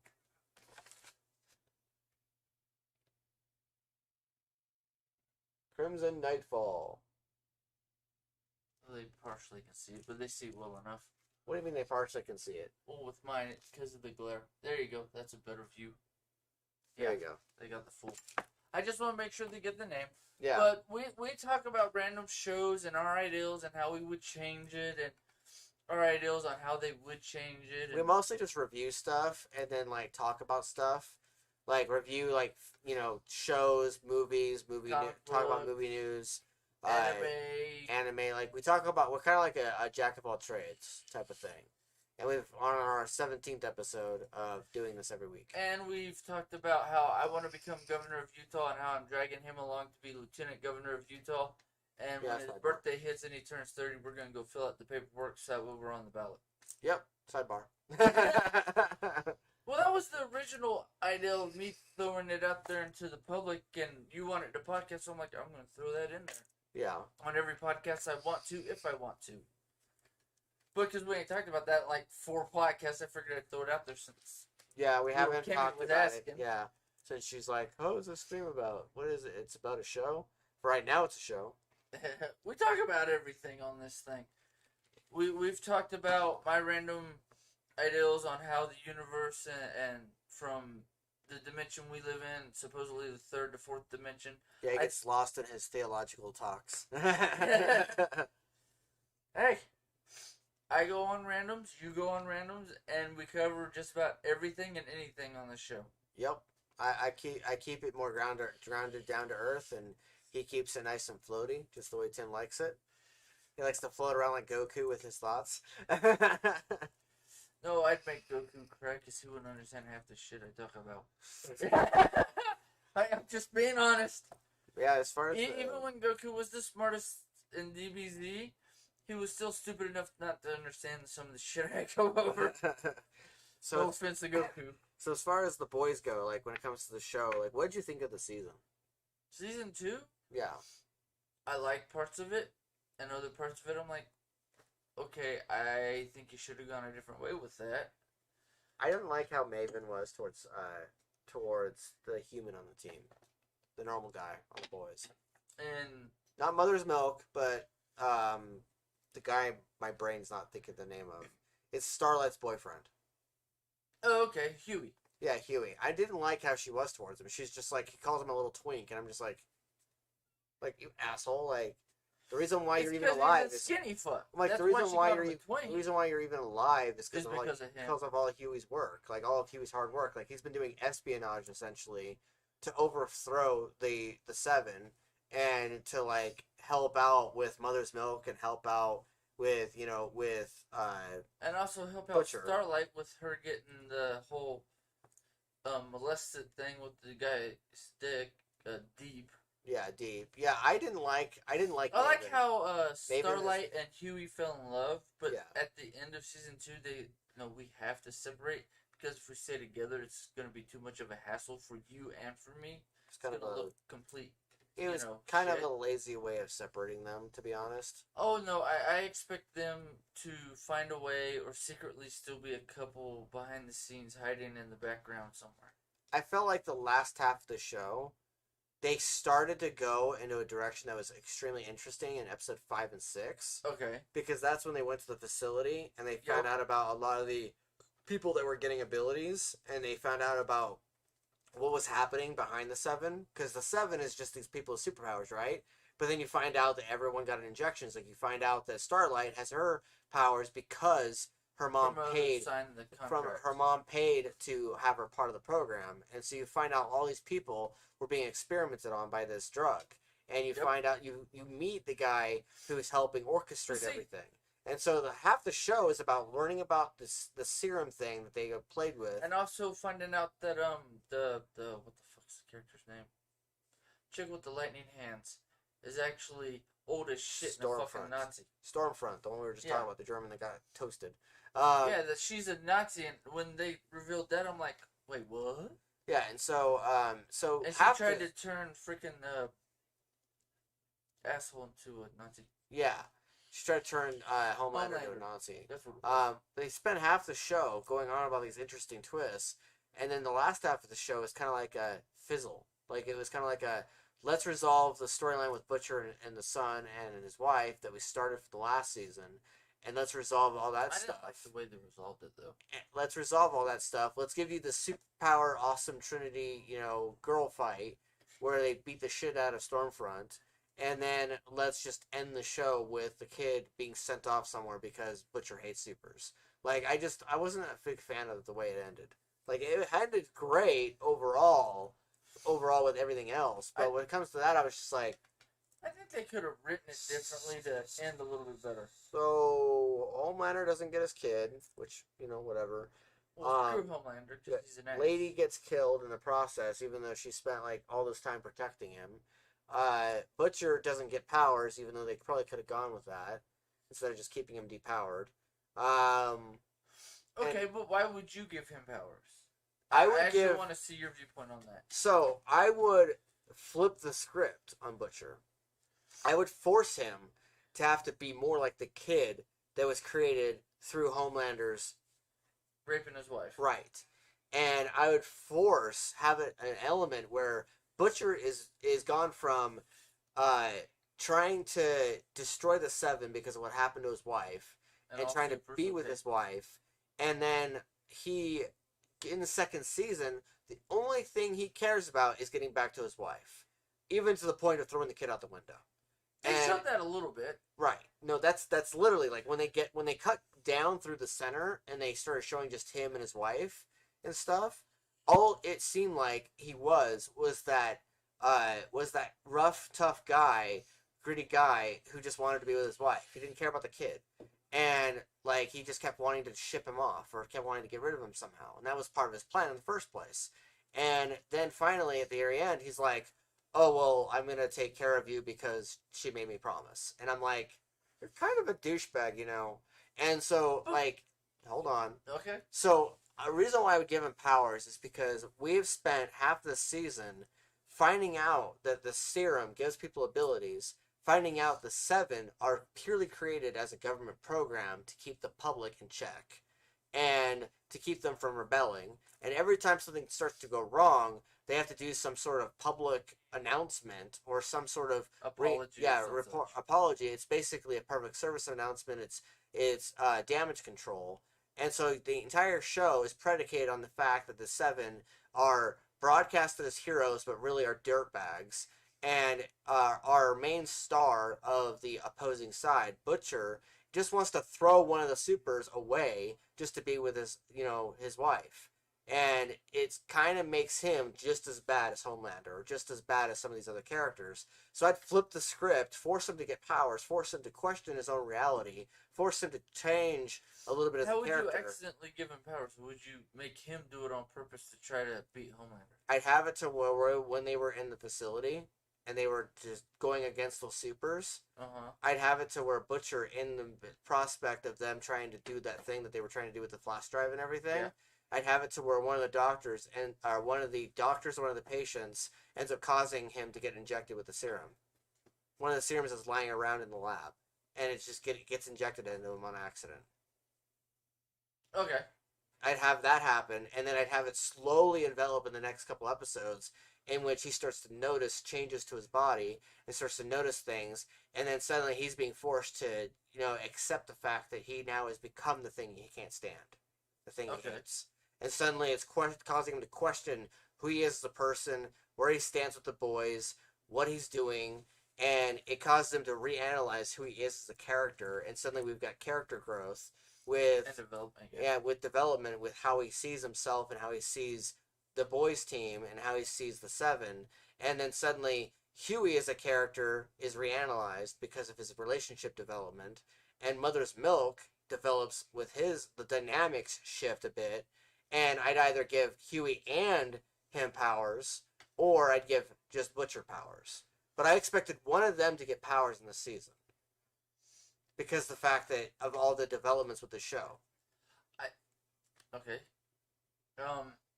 see your point. I wouldn't say him inject it like he falls on one of the glass vials, breaks it, and gets it into his system through a cut on accident.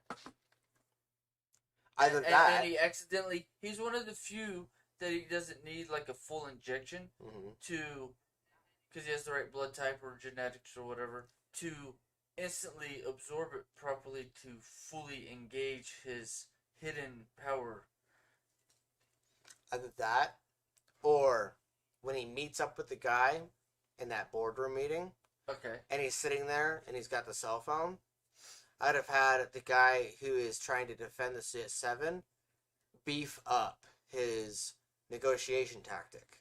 I'd have it to where, in order for him to agree to those terms, you are agreeing to letting us test a new development of the serum that we've been developing. You are letting us take and use you as a guinea pig, and it's our way of having you show a measure of good faith. We will protect your wife. We will protect the kid if you agree to help us out. Okay. And help protect the use damage control. And then I'd have Butcher go on live TV with it.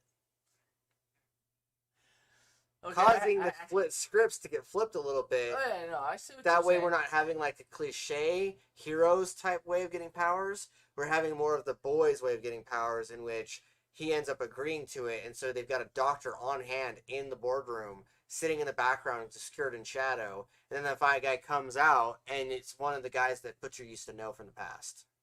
Okay.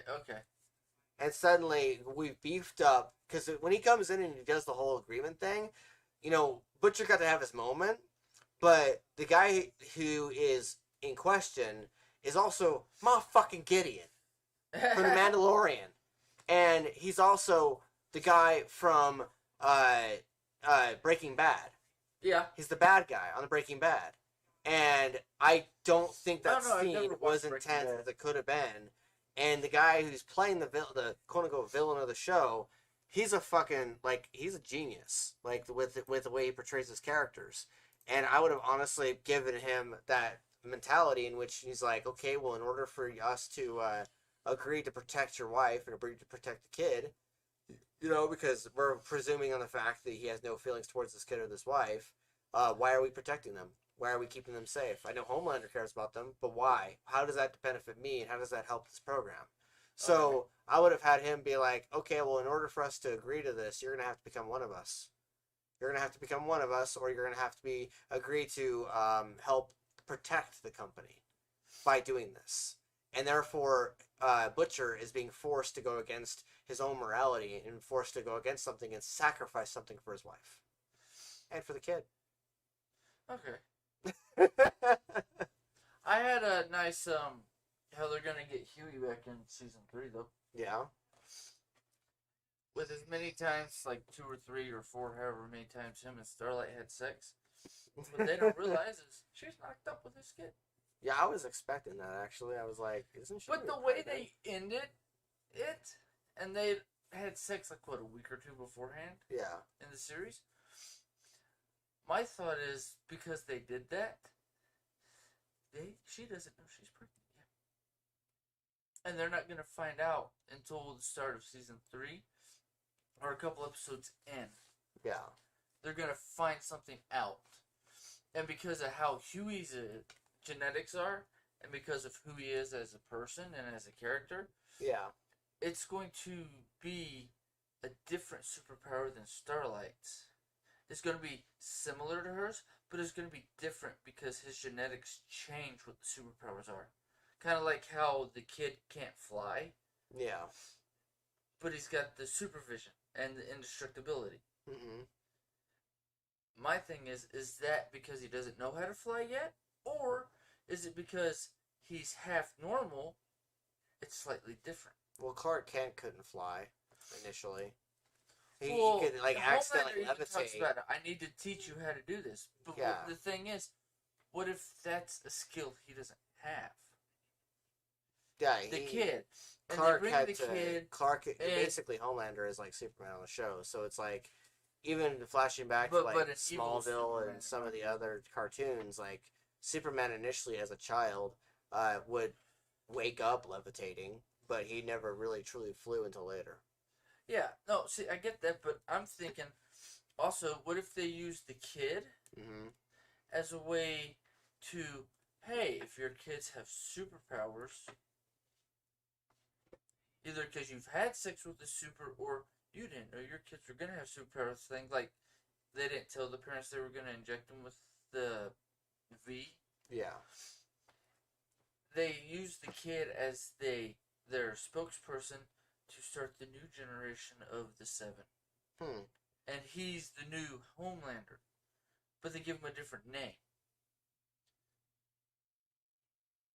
What if they actually give Butcher powers in season 3, by the way? What if they give him powers and they give him power Let's see, feeling? my thing is, how would they do that? Would they do it without him knowing, or would he volunteer to have that happen? See, that's where my brain's like, well, we could go with this 3 different ways. Either he gets them because they've been called out and shown, and all the stuff about the superheroes, some of them turning evil and being complete douchebags. They find a way to start giving everybody powers. They put it in the blood, in the water supply. They find a way to put it into food because they're a big multi-million-dollar company. They're going to find a way to make superheroes and supervillains and give them an excuse again to try to, hey, y'all want to help stop the supervillains? We're going to give out the V, just like with the super terrorists, but we're going to change it and basically turn it into supervillains versus superheroes. Yeah. And you got a 50-50 shot on half the people that get the injection who say they're going to help and turn it into supervillains also. I feel like that's kind of where the show's And then you have like instead of the Super 7 or whatever it was, you have the exact opposite, the Evil 7 or the Dark 7. Yeah. No, I can see that happening, where like it's like 2 different sides, and that's why I was talking about Butcher the way I was and everything. And then it ends up becoming 2 different companies. Yeah, like they you end up finding out that the company that or the place that how Huey got a job at, you find out that they actually have an undercover operation that has been working on a version of the serum, and they've beefed it up or they've analyzed it and then they've changed it. Did they talk about in the show how they made the serum? Because I don't remember. They went into it a little bit, but I don't think they spent a lot of time explaining how it worked, like how they made it. Like, if they did, I missed it, and so I probably have to watch it again. But I was thinking to rewatch the last like 4 or 5 episodes because I swear they went into it. It had something to do with Oh, they did go into it. The husband was trying to figure out how to make super soldiers. Which husband? The Nazi.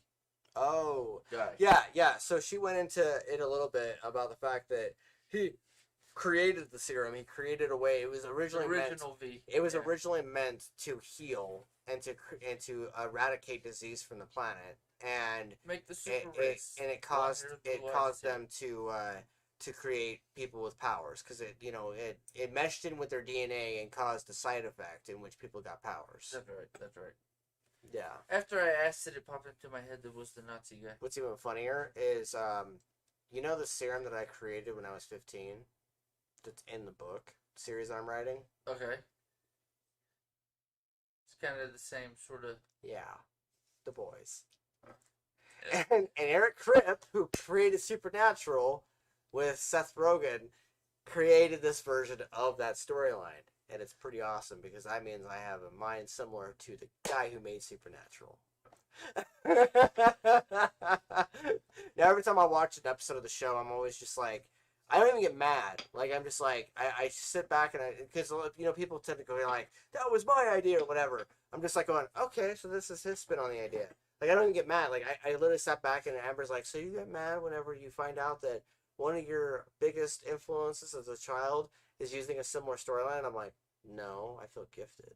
And she's like going, why? And I'm like, because, like, when I was, like, growing up as a teenager, Eric Kripp is, like, a writing god. And, like, he made Supernatural. So it's like, when I'm watching the show, I'm watching a different version of a storyline that I was creating. Because, like, when you go into... slightly different. Yeah, like, when you go into season 2 and 3, you're going to find out about... Or book 2 and 3. You're going to find out about... Season we have to turn it in... Or movie 2 and 3, we got to turn them in. You're going to find out about Dr. Thorne. You're going to find out about Kresh and his involvement with everything. You're going to find out about the rivalry between Abraxan, Murdrin, and Kresh, as well as Dr. Thorne. And you're going to find out about the drug wars that are happening or have been happening, and we just haven't focused on them because it's in the perspective of teenagers. Yes, it's in the background, and so we haven't uncovered it yet. And so that's going to be fun. unraveling that, and then and unraveling, and then watching as season 3 comes out, and we get to find out more of what the boys are coming up with. So we're kind of like, there's gonna be a time where I hope to be in the same room as Eric and be like, so Eric, the boys separated. Yeah. Are we gonna get a new group of boys because Butcher's gonna build a new group? Yeah. Because the black guy's not coming back, definitely, because he got with his family again. Fuck you, I finally got my family, kiss my ass. Yeah. Or is it going to be because of some of the people they were using to help them in their operation as the boys, like under the comic book shop and whatnot? Mm-hmm. Or whatever shop it was. There was a shop, I think, that had like comics in it and other stuff. I don't remember. Unless you're talking about the one that Huey worked at, that was the electronic shop. No, the one they were hiding under. Oh, yeah, I think it was a comic shop. Okay. But anywho, are some of those guys It's that were helping them, because it's like a that were book show. downstairs, Mm-hmm. or came in to help them make money, are they going to create a whole new set of boys that do stuff differently? More covert, or more, no, we're going to be up in everybody's face, we're going to be on media, and, out there because fuck the supers because they've completely screwed us and lied to us, and so has the damn company. Yeah. Because I don't see how y'all are buying all this bullshit that fucking Homelander said, because it's all bullshit, and you guys know it. Just freaking actually look at it and want to know the truth, not just feed into the bullshit they tell you. Well, the story, you know that The Boys is a comic book, right? I've heard that. I have. So the fact that they were I don't below have the a money comic to go show, do that, so. I looked it up on the internet. I didn't read the comics.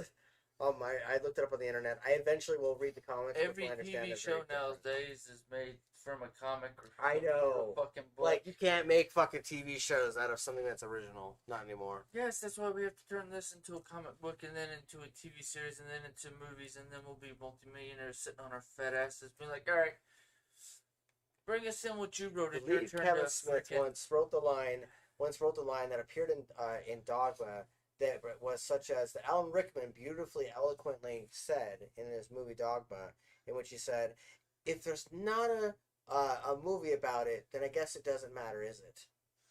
And because he's talking about books and how books, unless books are turned into movies, nobody cares.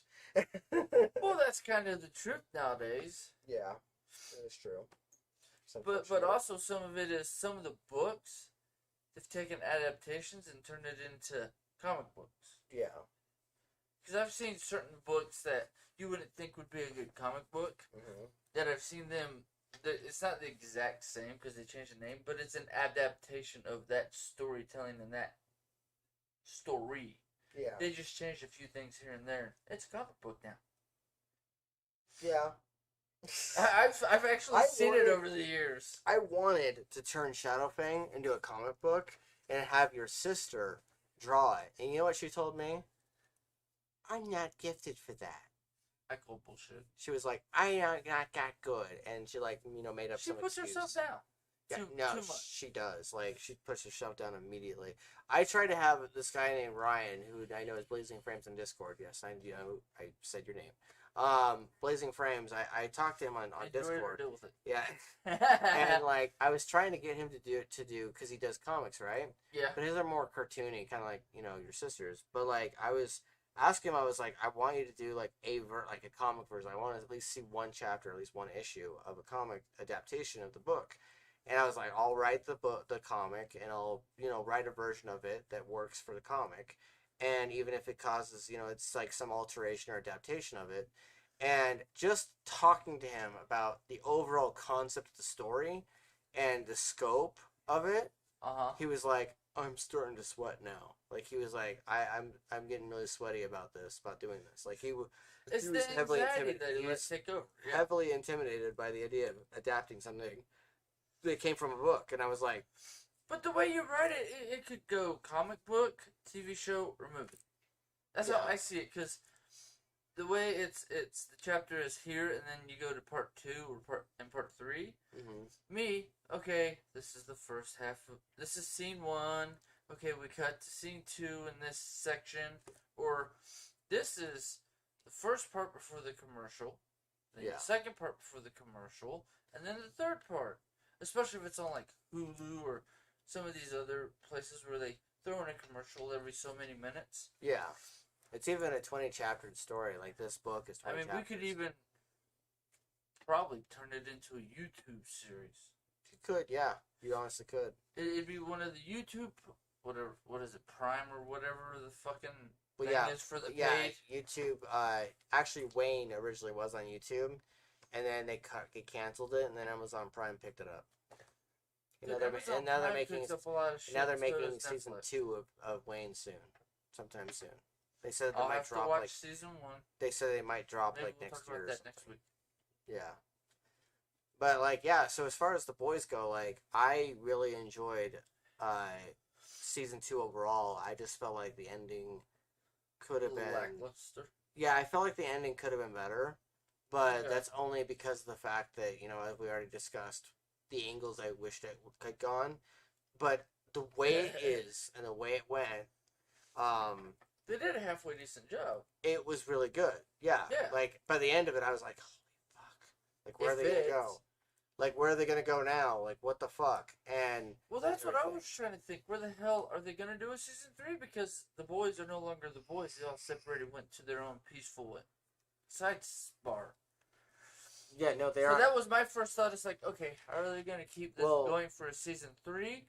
Or they're going to be like, no, we're just kidding, that's it, done. Or, oh no, we're going to follow Huey and Starlight more and show how she's pregnant or, you know, other, you know, something else. You know who got casted in season 3, right? I heard it here recently. I don't remember the name. You should. Not off the top of my head.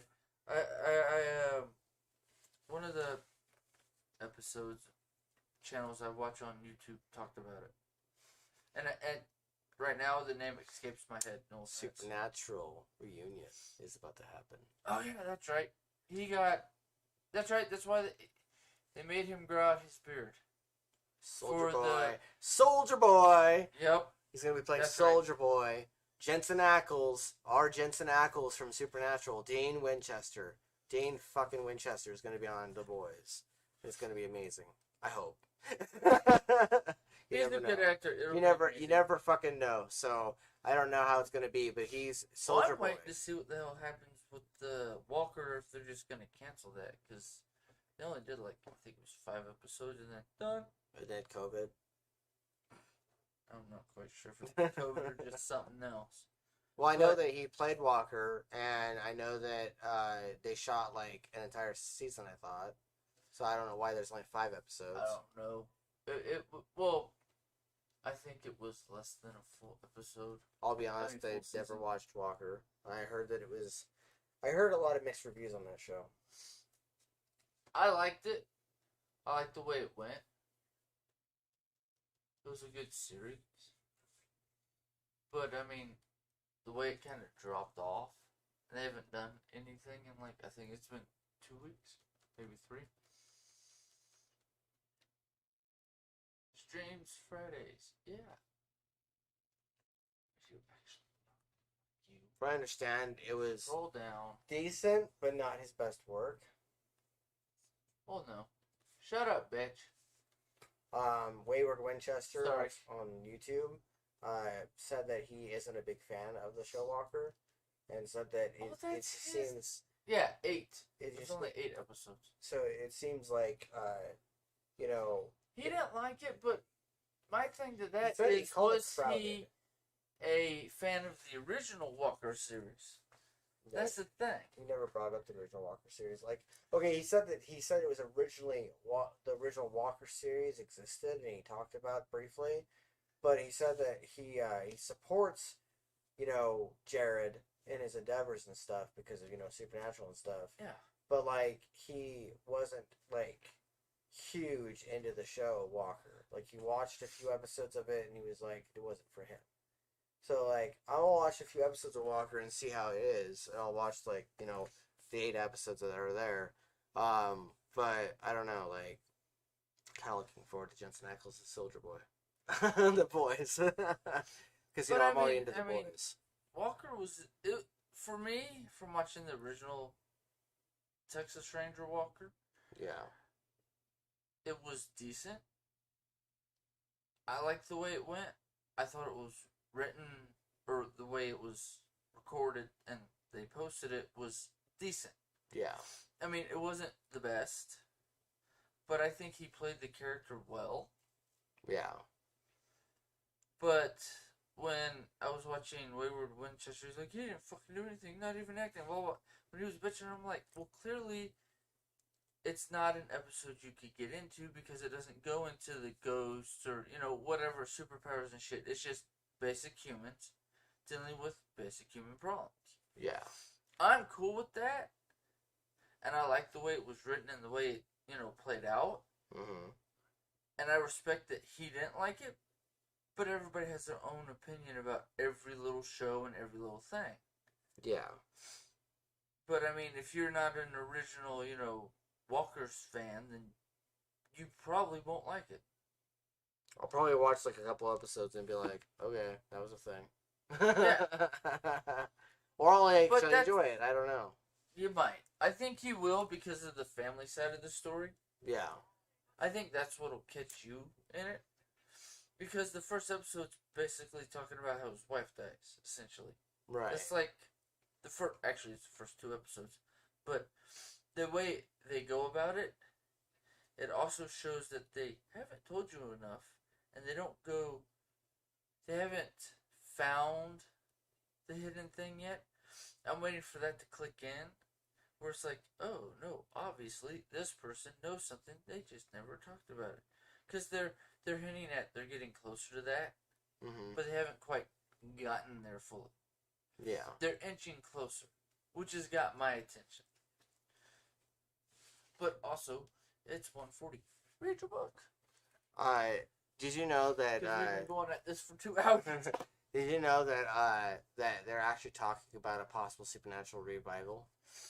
I've heard that on more than one thing that they're supposed to be rewriting it or They're gonna be possibly doing bringing it back.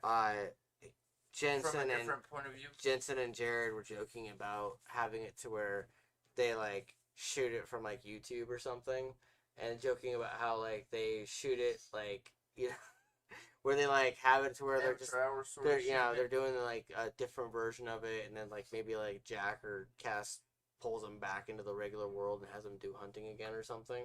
Like they're talking about it, but I don't know if it's ever gonna happen. Oh, that's kind of like they were talking about Charmed. Charmed and them redoing that, and no offense, the way they redid it was kind of shit. So we'll see. Yeah, Charmed. Dude, all right. Crimson Knightfall, Chapter 9. Peter, as the shadows rise. 5 minutes later, on the road. So before this, the Wolfric family and Sky family got together and had dinner together. And then in the process, like in the middle of the dinner session, Varima gets mentally attacked by Braxton, and Hunter is tired of it, her father, and, wants to just end Braxton right then and there. Lionel cautions him on what might happen, but he's pretty dead set. So they decide to go find a place where they can summon Braxton without destroying their house and without hurting anybody. So, okay. The truck raced down the road like a dark rocket. Ares still had his head out the window, panting, and his fluffy tail kept hitting Peter in the face. He turned his face away, especially since cold night air bit into his skin. "Where's this place?" Peter's mom asked from next to Chris, Peter's twin brother. "You'll find out. It's one of the sources of power that can draw an archdemon," Hunter replied from the front seat. Peter glanced at Varima, who seemed to be shivering. "You okay?" whispered in her ear. "I'm fine, don't worry. I only just have a bastard in my head," Varima replied, her eyes throwing green in the darkness of the car. "That makes 2 of us." Peter centered his breath. Varima's eyebrows knitted together. Peter wasn't sure if he heard him. He hadn't told her much about that yet. Times when that voice would randomly appear, usually in very stressful moments, he wasn't sure what it was yet. "Just a friendly voice from the clouds." The voice sounded very wry and sarcastic. It started when Peter had been injected with that serum by Crash, his uncle, and Orpheus, Jeremiah's dad. Before, he had only seen flashes of destruction or sometimes more intense dreams, like he was actually there rather than just on autopilot without control over them. Sometimes, when someone made Peter angry, he'd see dark violence happen to a person, like them getting killed. Somehow, gruesome images of bodies getting ripped apart or worse, and he just wasn't sure how to handle it, so he just watched. "Just showing you a different point of view, PD." He hadn't decided if the voice had a name or not. We'll get to that. The voice decided to leave him hanging. Peter must have been so sucked into his conversation with himself. Either way, Hunter had already gotten out of the car, and so did Lionel and Leon, Peter's dad. They were getting things ready for a battle of some kind. Peter got out of the car with Virema and just watched his dad and Lionel load guns full of some weird gray powder. For any spirits that try to attack us, and the bullets have the symbol that can stop an archdemon from gaining more power over you, Leon said to Peter as he loaded the gun. Peter must have looked confused. He sure felt that way. I'm going to get the trap ready, and the blade for Braxton, Lionel growled. What's he doing? Peter asked his dad, feeling hopeful as his dad hadn't talked much about their exploits in the wars. He's creating the demon trap. It can even trap higher class demons like a Braxton, Dad said to Peter. Aren't we demons too, though? Peter asked inquisitively. We're demonic vampires. We're still vampires, and we also have the blood of the serpent, aka my daddy-o. And to answer your question, yes, there's a possibility we'll recognize our power. The difference is, you also have your grandfather's blessing. Same as me and your brother. We can fight its power, Dad replied in surprised bluntness. I'm surprised at all the information. By all means, don't hold back, Peter said. Dad smirked and chuckled. I always wanted to protect you from this darker path, and I always wanted you and your brother to live a somewhat normal life. But life seems to have other problems, and the family needs our help. Dad looked at Hunter working on some of the flashlights, and Virema tinkering with one of the cool-looking knives. Wolfricks don't live normal lives, and neither do Skya's, Hunter remarked as they put one of the rifles back in the trunk, and then worked on sharpening one of the knives with weird symbols on it. We can at least try, Hunter, Dad argued. Try, sure, but we fight the long fight, so not many others have to. Hunter smirked a curled lip. Leon nodded, scowling. Are we ready now? Jean asked, and she straightened her hair. No, Lionel is still working on the trap. We can't just summon an archdemon and then not expect reinforcements, Hunter said to his jaw set. I'll go help him then, Jean said. He'll need it, Hunter actually agreed with her, then gestured a finger towards the church building, which had a giant cross up top on the steeple. Are you truly down for this? We're about to face a Braxton head on, like all the way. He just had a daymare with him. Just concerned for you is all, Peter said to Virema when Hunter went inside the church after a few more moments. Yeah, I'm fine. I'm ready for it to just be over with. I get it. You think I'm weak or something, but I'm not. Virema bit out at him. He blinked, unsure how to take that anger. He just knew she was hurting. I never said you were weak. We're just about to square it off with a Braxton. Your dad even looks scared, Peter replied after a silence. Sorry, I'm just done with it. He did things to me, and I just want him dead if that's even possible, Virema said quietly. Peter hugged her, but only because they'd been friends for as long as they were, otherwise he'd be awkward as hell. We're gonna do this then. I hope I can help, Peter said, gritting his teeth. You will. You're the grandson of the devil. You have to have sneaking firepower, Virema agreed. Chris was already inside with Lionel and Hunter, and Dad and Mom were inside as well with Jean. Virema grabbed Peter's hand and walked with him inside the building, through the foyer, then down a few hallways. The lights turned off. It looked creepy at night, and shadows played on the walls. For being in a church, and quote-unquote holy, it sure seemed like a horror movie about to happen.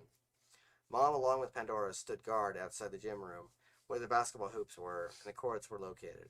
The light was on in there, and a weird symbol was drawn on the wall in crimson liquid, like a circle and line going through it in a triangle shape, and its different smaller etches on top and bottom of the circle. Inside the church gymnasium, located close to the center of the church, Lionel was still on the ground, on the floor, on his knees, painting something, a similar circle, and Dad was planting different objects on the table. What looked like a rabbit's foot, garlic, and some trading cards. There were some other objects, too, covered by green cloth. The whole room shook, and the vibration nearly threw Peter on his ass. He senses us, Hunter grunted. Virema covered her face and screamed. Her mouth opened, and words came out, but they weren't hers, and her eyes had turned gold. You think you can trap me. The gold-eyed demon, Azazel, the demon of pain and suffering. How funny. Hunter, you just seem to never learn. I will claim your daughter, just as the Braxton has claimed your wife. A cackle came out of Virema's mouth. A cold feeling gripped Peter and spread through his whole body, tingling, rippling along his skin, hairs on end on his arms.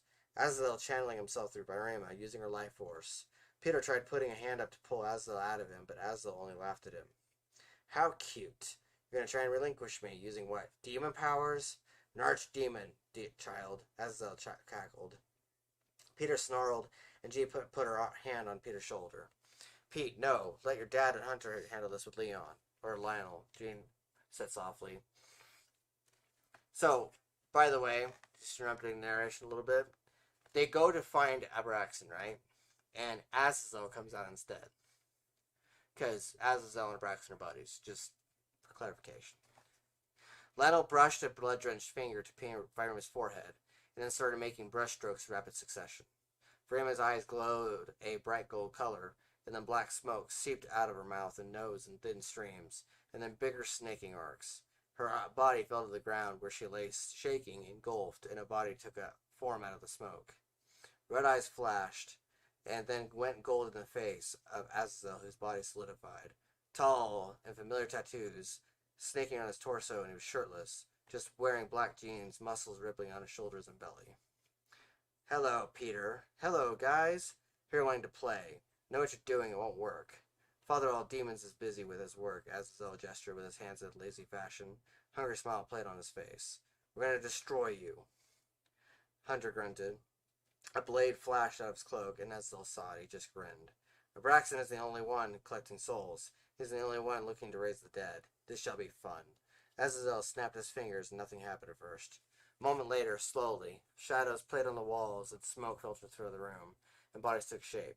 The ground opened and shook. Flames and embers burst through the cracks. High-pitched laughter and screams echoed from beneath their feet. Monsters trapped by the bindings of magic. Ah, you've placed protections on the place. Smart move, Hunter. You're about to turn into gory lasagna, and Jane would have had to pick you up off the floor with a mop. Azazel sneered. It also helps that you have me here, and I'm no ordinary vampire, Dad said from behind Hunter. He smirked at Azazel's seeming confusion, his eyes flashed red. Oh, how curious, akin to the serpent. And his sons, both sons. That makes this more fun and interesting, Azazel said quietly. No matter, I brought some friends of my own. He looked at the bald man and the woman that had materialized. The bald man was tall and with very long fingers, blades at the end of each finger, and wore a business suit. The woman had very long black hair and darker skin with claw-like pincers for hands. Meet Ed and Marcia, my own kid. Azazel smiled greedily. Ed went to grab Hunter's arms, and Hunter parried him and made a swipe with the blade. Missed, and both ended up wrestling on the ground. Hunter got a few punches in, and Marcia fought both Lionel and Dad with her pincers. Lionel shot with his musket once or twice, which Marcia easily ducked, and then knocked the guns out of his hands with scissor kicks, and then drop-kicked Dad in the face, sending him flying towards the wall. More tunnels of black and now red smoke appeared in the room as more demons showed up, and Hunter ducked Marcia and shot one of the rifles that had rock salt in them, and one of the demons squealed when the blast caught them. A couple more demons tried to grab Virama off the ground, and Peter lost it in the chaos. He let out an angry scream, and the whole building shook. Chris tried to duck for Virama, and the demon sidestepped him. And then Chris froze the demon in midair, and other bodies froze as well. All of the bodies levitated. I've got them. Pete, grab Virama, Chris shouted. Azazel went to fight Peter Virama, and then Ares flew in the building from above, shattering glass in the ceiling and the side glass by the wall. He had a red cape tied around his neck, and he landed hard on all fours and barked, causing some of the demons to lose their footing and trip. His fur bristled on an end, his green eyes glowed. I went to pee and then come back and see all this shit happening? What'd you vampires do? Ares howled. Peter grabbed Virama's hand in the chaos, and she got up to run with him, and he had to get her out of here. Azazel had other ideas. He froze Ares in place and went to jab at him with a clawed hand. Probably meant to end the hellhound, but Ares fought back and grabbed his wrist hard with the jaw strength of a hellhound, ripped hard and causing his hand to come clean off. Blood sprayed and hit Peter in the face and drenched Virama's coat that she had on. Azazel screamed and yowled, holding the space on the stump where the hand was. His hand twitched and throbbed on the ground. Blood began to seep and ooze out of the veiny bits, and the different blood vessels pulsed, attempting to still circulate the crimson liquid. This distraction nearly cost Virama her life, as Marcia swept Virama from behind, but Peter felt the voice take power. Leave her alone! We'll crush you and rip you to fucking pieces. The voice came out of Peter's mouth, but didn't sound like his own. He was hungry, full of vengeance, and bit into the air with a fury. Hunter and Dad looked at Peter with an alarm. He ripped his fingers through the air, pulling Marcia away from Virama without touching her, and held her in place, causing her to choke. Marcia's eyes popped out of their sockets, bulging from the lack of air. His fingers curled together in a chokehold, causing Marcia's body to rise and levitate. Azazel was still screaming in pain and saw this happening. He snarled and grinned. He tried to grab Virama again with his other hand, and Chris took Marcia's body and threw it, twitching one of the fingers. Peter grabbed for Azazel, who grabbed for Virama's arm, A weird thing happened where the world shifted and Peter's vision swam, black spots appearing in his vision. It was like the smoke and energy in the air collapsed together, and Peter was no longer watching the action.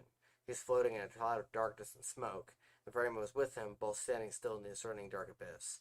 Where are we? Varian asked Peter. I think we're in the dream state. Something Orion mentioned once offhand.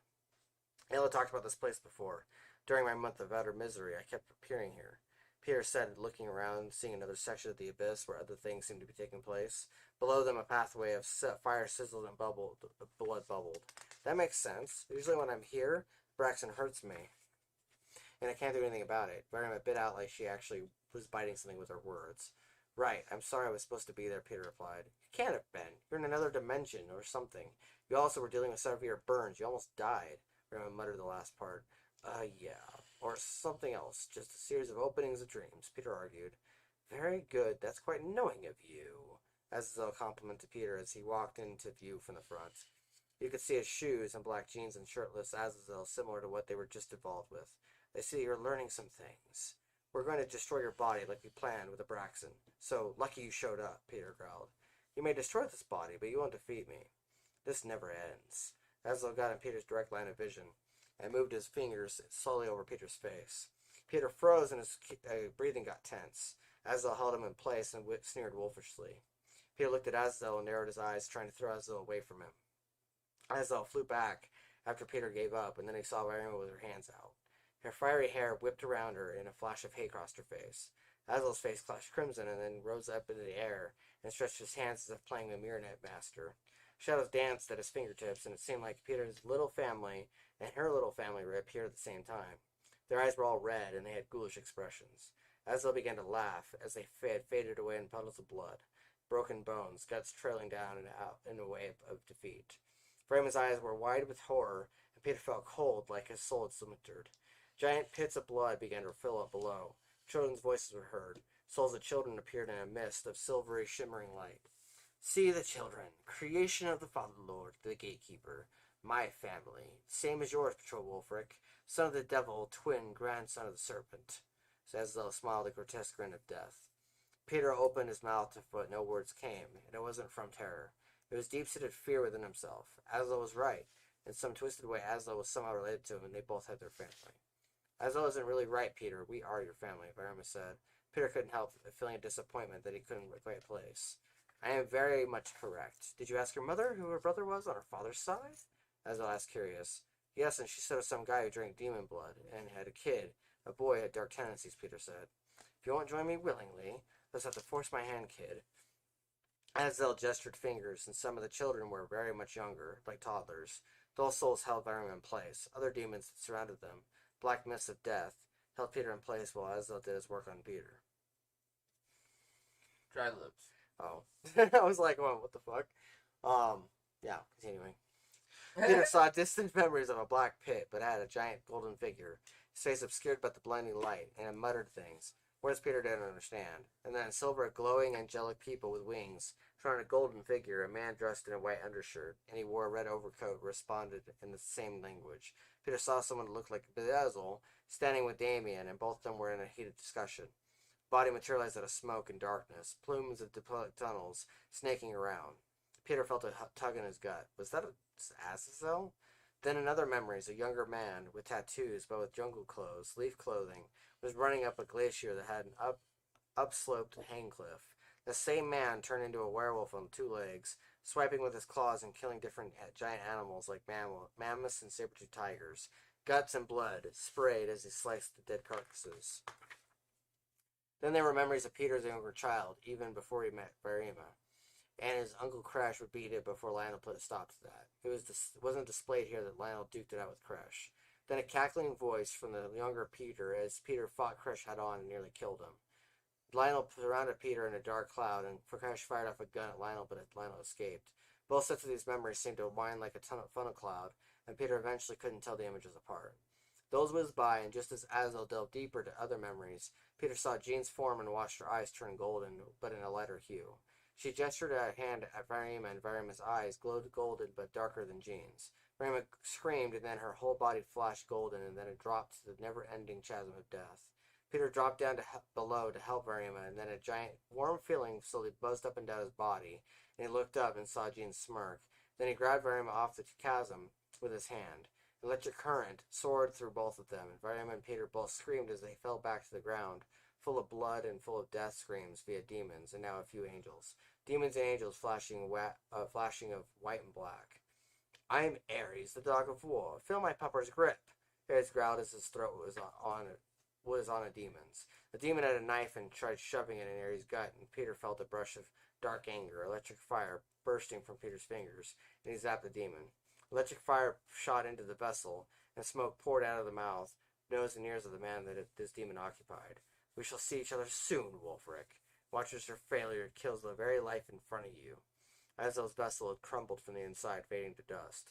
Peter swore he saw a flicker of Abraxan, his smirking face as he grabbed the tunnels of Azazel. He winked, and his body spun into the air, folding into a plume of black smoke that zipped into the air, a twin set of plumes of snakes filled with darkness. Jean's body was glowing purple with hues of gold. She hovered from above in the air, arms outstretched. Peter felt different than before, and when he went to grab Marima's hand again, this time an impulse, an electric current flashed and pulsed as their skin met. He saw her sitting on the floor, and at the same time could see both in the dream state. And the dream state's image began to slowly fade until Peter only saw the scene in front of him in the church gym. At first he couldn't hear anything, only see Lionel snarling as he finished off punching Marcia in the face, and then stuck her with a silver blade that shined and glowed white, symbols glowing gold, and her eyes burned black with golden hues as she screamed. Her body fell to the ground, and Azazel's dust began to blow up about on the ground. Eddie was gone. Peter wasn't sure where he went. Maybe he was killed in the chaos. Dad and Hunter were twirling their fingers in the air and spraying liquid about the room. Chris was helping them and quite good at it. Brahma grunted and held onto her head, her hair spilling in her face like an angry fire. Jean grabbed Peter's arm and pulled him off his knees. Ares sat next to Peter and potted him to pet Ares' fur. Seriously, Pup? Peter asked. Yeah, I need pets. I just killed Azazel. I want a biscuit. Ares barked happily, and his tail wagged, the cape on his neck flowing behind him in the breeze that had came in presumably from above when Ares shouted out the window. You would get a full steak, Pup, Hunter said, looking at Ares with newfound respect. Ares, the dog of war. Green eyes glowing in the dark room, tail wagging like he didn't just vanquish an archdemon of incredible power. Yay! I like steak. You better not just be teasing, Ares yipped. We'll dip A1 steak sauce all over it, Dad rubbed behind Ares' ears, and Ares' tongue rolled out of his mouth. Is he dead? Brahma paced slowly over to the dust of Azazel, like seeing dust wasn't enough proof. Yeah, I think he is, Hunter said, trying to reassure his daughter, and hugged her. She collapsed in his arms, sobbing. He'll be back, Dad said, his mouth a grim line. He said this out of their earshot. He knelt next to Ares and pet the pup. What makes you say that? Jean asked him quietly. She sat next to Ares. I'm Beazel's son. I would know. Same with my brother. All these demons that came to attack, they're in some weird way cousins or brothers and sisters of mine. One big clusterfucked family. Dad said quietly. His eyes were dark in the room and blazing. A silent moment passed where Lionel worked on cleaning the weapons and cleaning up the wards. Hunter held Varima, and Peter sat on the other side of Ares. Peter could feel that Azazel had lost a lot of his power, but some of Peter was connected now to Varima. He could feel her sadness, her anxiety, the crushing feeling of wanting victory and to savor it, but feeling deep down in his gut like this wasn't over. It was far from over. Peter didn't entirely understand why he felt this. He certainly felt Azazel's energy still, despite the body being crumbled to dust. I feel him, and I feel Varima. I don't understand why, but Dad might be right. It's not over, Peter muttered. Jean looked at Peter differently than before, like she somehow knew. Her eyes blazed the same way that Varima's eyes usually did when her mind was deeply occupied. It's okay, sweetie. He might be back one day. We'll fight him like always. We have to. It's us or the darkness, Jane said. She reached over Ares and Dad and brushed Peter's shoulder lightly. What if we are the darkness? This is our family tonight. Two families fighting each other, and Hunter still hates me, Peter said. You did good tonight, kid, and I don't hate you. Far from it. I just hate your extended family, the things they do, the things that Braxton did. Hunter patted Peter's shoulder. Peter looked at the ground, the core of paint, colored in blood and stray dust from the battle. That's the end of that section. Hang on a sec. Alright, go. Wait, what's going on? Dad, don't worry about it. Somebody need to be blocked. They're blocked. I ain't got mine. I just got myself. Somebody trying to... Yeah. Someone trying to be an asshole? Yeah, basically. Hmm. I mean, it's a bot, so, you know. Yeah. Screw the bot. Are they trying to, like, sell shit or whatever?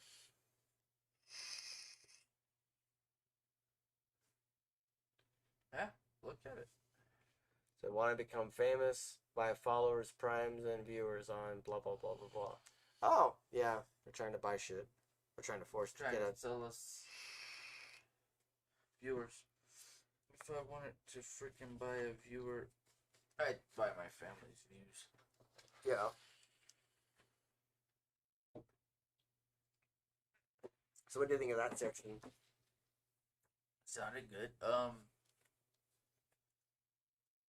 I like. Everybody's like, yeah, I killed him. Can I get a steak? I'm like, yeah, no, that sounds like a dog. Yeah, him talking kind of provides like a comedic tone to the scene because it's like this dark scene where like they're fighting a demon guy. They were trying to find the one. The one finally pops out at the end when he grabs, Azazel. Yeah. And one thing I noticed that I did that I completely forgot about was that apparently Azazel's vessel looks very similar to Abraxan's. And so Okay. it sounds like I'm describing Abraxan, but really I'm describing Azazel. I originally, just fun fact, I originally told Amber, I said, I probably should change this part where, like, his body's described similarly. You know what she said? Don't.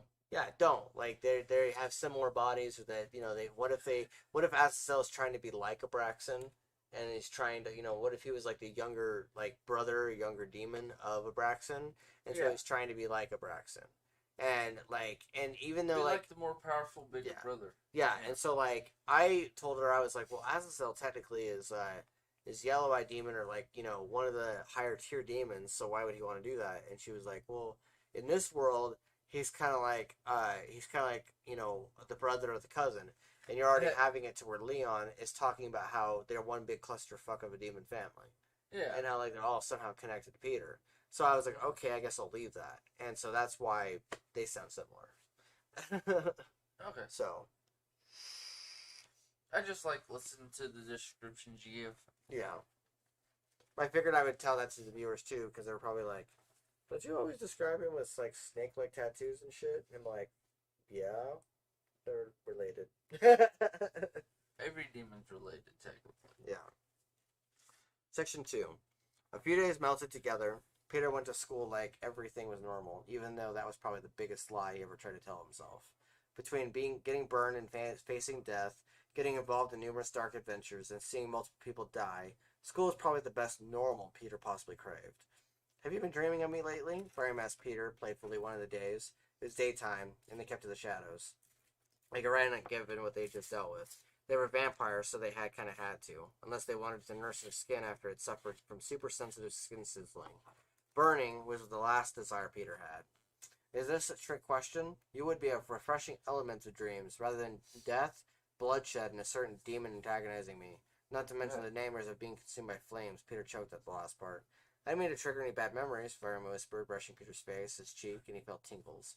Yeah, I know. The last few nights I've been processing what happened with Azazel. Now your dad tried to stop Braxton, and he shows up instead. And it burned into my brain, and so I focused on menial homework instead, Peter shrugged. That reminds me of the paper of Barraclaws having us write about the civil riots between the Bloodreds and the aristocracy. Them and their blood camps and monopolizing human slavery, Ram aside. Yeah, Peter played that bug that had crawled up his shoe. They were sitting on the grass underneath one of the massive trees that blocked out a lot of the light from above. And Peter pulled up his hood tight around his head. August had melted into September, and very shortly it would fade into October. Peter's birthday had just passed weeks ago. Same with Sage turning. Same with Varima. How does my hair smell? Varima asked out of nowhere. Peter sniffed it and smelled flowers and some leftover remnants of her blueberry smelling shampoo. Like your hair. Why? Peter asked. Do you like it? Varima asked. Duck your head.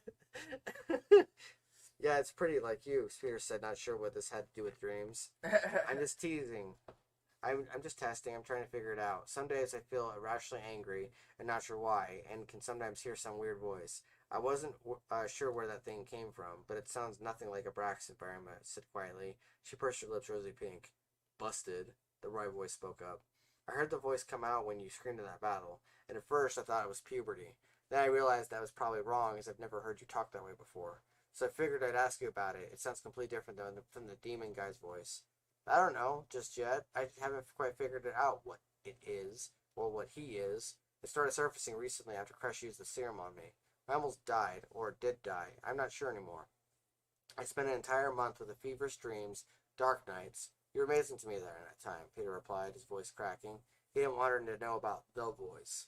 That was its name for now. It became more prevalent every time Crash tested on Peter, and Orpheus forced Violet to help with the test. Violet was always so pissed about it, too. Some weird, sarcastic voice. It commented on how I need to get over that shiny shit in my head. Verima wrinkled her nose. Oh, he says a lot of things, Peter said evasively. Okay, I'm gonna ask my mom about it. She's been watching me a lot. Verima sat near the tree in the shadowed little patch of grass. They were next to one of the towers of Hiroakim Academy. Other kids were busy running around on the island of classes, older kids. Some commented on about how the trials were brutal and nearly killed them. Peter hoped that was an exaggeration. What's she been watching for? Peter asked warily. He still wasn't sure what to think of the night a few days ago. I don't know. She mentioned some bond that I might have with you, Verima muttered. She messed up her hair. I know she used magic to help us fight Azazel. I thought we were going to die. Well, again, for me. Peter shrugged. I kind of just want to stay here in the moment, just quiet, nothing else but us and the trees. Verima smiled at Peter and nodded her head.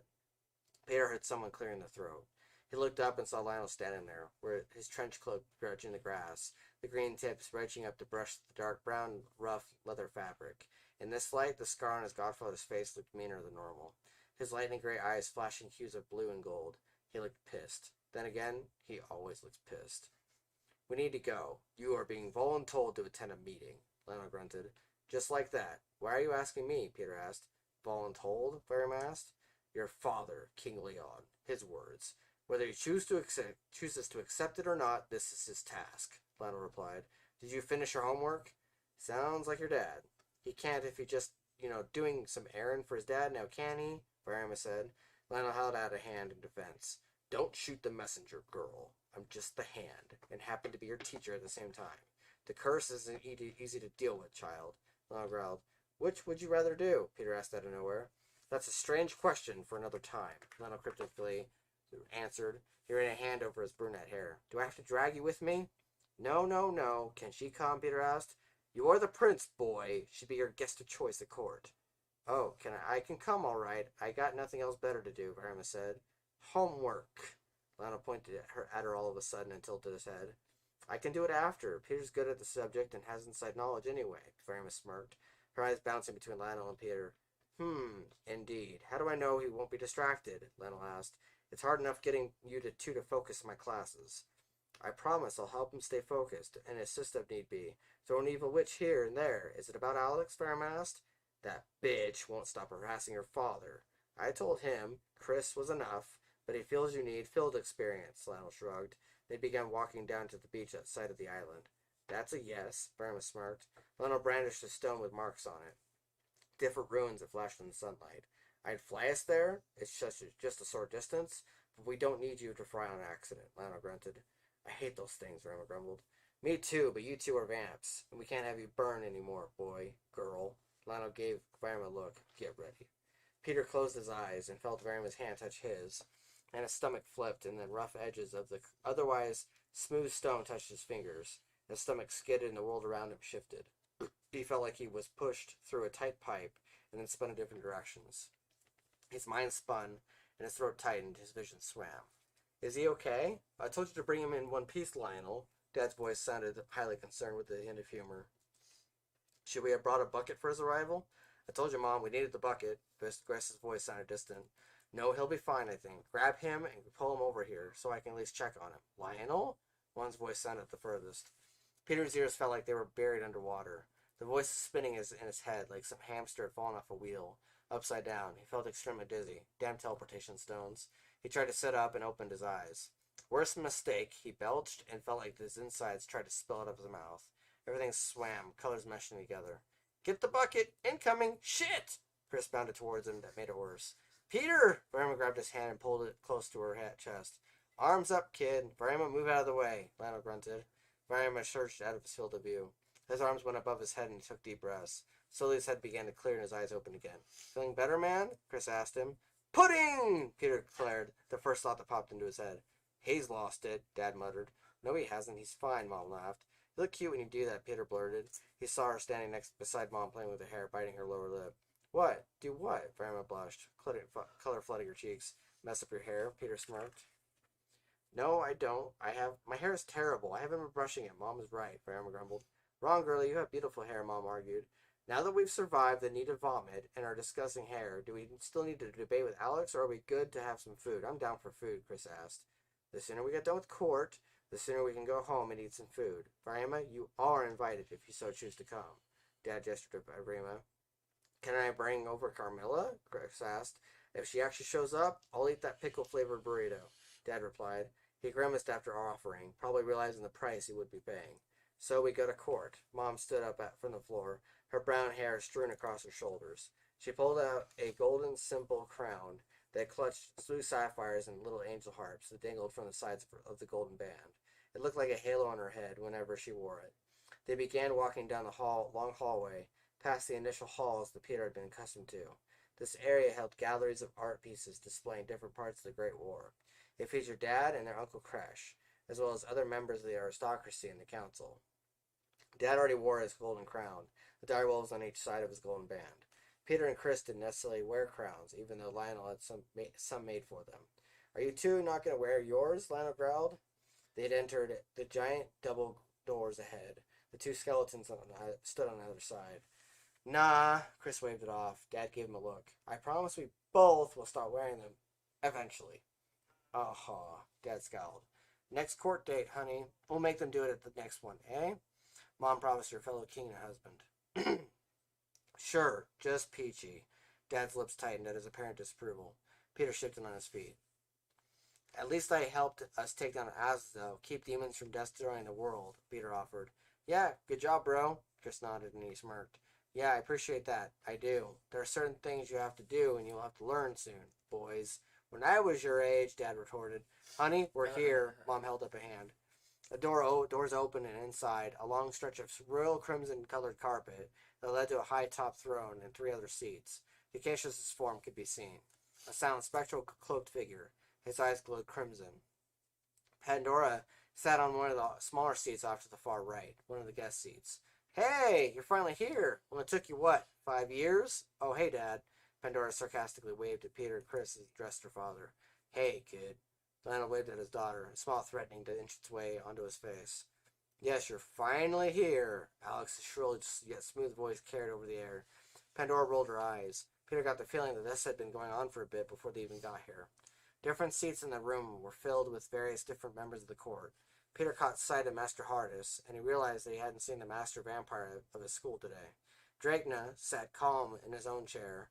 His hair had grown longer, strewn long behind his head. He looked like he had walked right out of one of the paintings in the halls. His face, full of the same sharp features, age seemed to fail to line his form and his demeanor. He held a glass in his long, slender fingers. Decacia stood off to the right of his mother's seat. Yes, we're here. I presume that you want to get this over with and get to dinner, family activities, whatever it is that you do when you're not here. Dad's voice stayed even. Indeed. I see you brought your princes. I didn't bring Sam. Alex's eyes glinted. This really is just a matter of us both, as rulers dictating the distribution of product. Why'd you bring them? Why'd you bring our armada then? Dad asked. Peter just barely noticed members of the Black Guard. Minecrypt standing behind her as King Leon took his seat on the high throne. Mom sat next to him, a crossword puzzle book in her hands, with a pen clipped to it. You bring your reinforcements, your company, and I bring mine, Alex crowed. She stood, her body clad in black velvet robes, the hood hanging behind her head. She wore a black crown with a pair of metal crows perched on the right and left side of her metal band. Her fingernails looked like gnarled claws on the ends of her fingers. Minecrypt stood ominously off to the right of her, a silent, spectral, tall figure, purple eyes flickering inside of his black helmet. What is he doing here? Peter asked, even though Alex already declared. Peter's breathing became uneven. He felt a cold chill inside and didn't like where this seemed to be headed. Chill, bro. Chris's voice stayed even. He looked at Minecrypt as if he'd seen this guy a lot. Stay calm, my son. Now, to discuss. What are you bringing to this courtroom at this time now? Were you not satisfied with our previous arrangement, Dad asked. Was that an arrangement or a dictated set of instructions? That isn't how one rules or how one does business, Your Grace, Wolfric. Priestess Alex used a surprising emotion of court manners. Call it a pin in the situation. We can discuss it further, Dad replied. How about we get your brother to share the serum, share the ingredients with my own team, since you both have already suggested a sense of unity. We can do this as well as change distribution. We already are trying to form better channels with the joint, with dear Grace. Angelica has already given that proposal to Mrs. Hurst. Alex said, You know that he won't do that.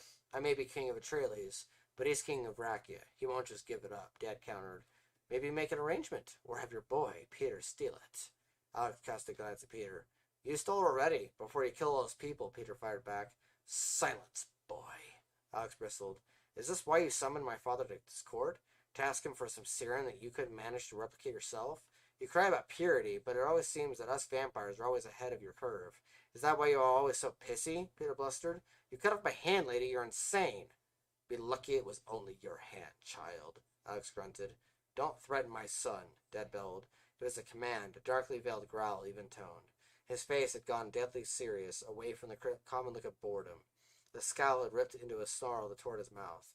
He tried to kill me, Your Grace. Alex's eyes watched Peter's dad, and Minecraft seemed to watch all of them and wait for a command. I know. We all have consequences for our actions, as you so well know, Priestess. That being said, participating and engaging my own brother, a known Wolfric, who is also a scientist, a manic expert of the mysterious chemical arts, master of his craft, and trying to attack his child, instead of simply preventing a battle, is both careless and callous. Your own granddaughter was involved in that battle. Hundreds died. My son and your granddaughter will already pay you the price shortly, in a trial designed for adults. Even a Master Hardest often offers the dark, caustic, and relentless trials of the macabre for students to engage in and learn. It is not for the faint of heart. You're a master of your own fey craft, Priestess, and you fail to engage and complement your own genius mastery. You insist to beg of those you decry impure in my own court. Take my arrangement I have already given, and assign sentries to each channel in your own kingdom. Make sure the product fails to go missing. Only then will you have an edge of a chance at peace. Dad pointed his finger at Alex, who balked at his tone, her eyes widening with each word. He gestured with his fingers and spoke in a low tone, only escalating when needed, and an even smoothness, a likeness to his own father's talent and tongue. Peter stood in awe of his own father. Chris shared a glance with him and nodded. Right, bro? Our dad's a boss. Chris winked. Alex opened her mouth to respond, and she seemed to squirm where she stood. Her face seemed to cycle through a cascading, tormented blend of emotions, and her eyes narrowed. She seemed to be searching her own thoughts for a response, and she took a deep breath in a rare moment of calm. I demand that your brother be more involved, that he is denied the reprieve of the shadows. Why isn't he here? Why can't he argue his own case, stand for Vrakia? He needs to be here, needed to be here tonight, Alex finally stated. I agree. That being said, I think what was said is good enough. We have far more important matters to attend to, Dragna spoke from the crowd seating. He took a long gulp from his glass of blood, emptying it. More important than this discussion, Master Dragna? Alex asked. Yes, I spoke what I meant, Priestess. I waited long enough to drink this whole glass of delicious blood, for you to make your case as to why you dragged all of us into this room, why you made such an urgent deal of it. You made your points, now he's made his. Be done with it, Dragna replied, his voice oozing with smoothness. I agree, Dacia spoke. Lord Minecrypt, let's continue our previous meeting before we were interrupted. Indeed, Priestess. I bid you farewell until a later time, and Crypt tipped his helmet at Alex. Members began to filter out. Alex seemed lost in her own madness, her own emotions. This isn't over, Wolfric. I know, Dad replied. You've made me well aware of such an epic and dramatic turn of events despite arrangements previously attained. We shall take our next moves once I've spoken with King Crush. So be it. You will soon agree to my way of things, even if things have to escalate further, even if a higher means to an end have to be achieved. One will hope you chose the preferred path soon, for everyone's sake. Alex then strode out of the room, her cloak billowing behind her like a dark wave of shadows. That's the end of that chapter, or that scene, that section. Ready for the next section? Sure. You getting it pulled up on there? On there? Yeah.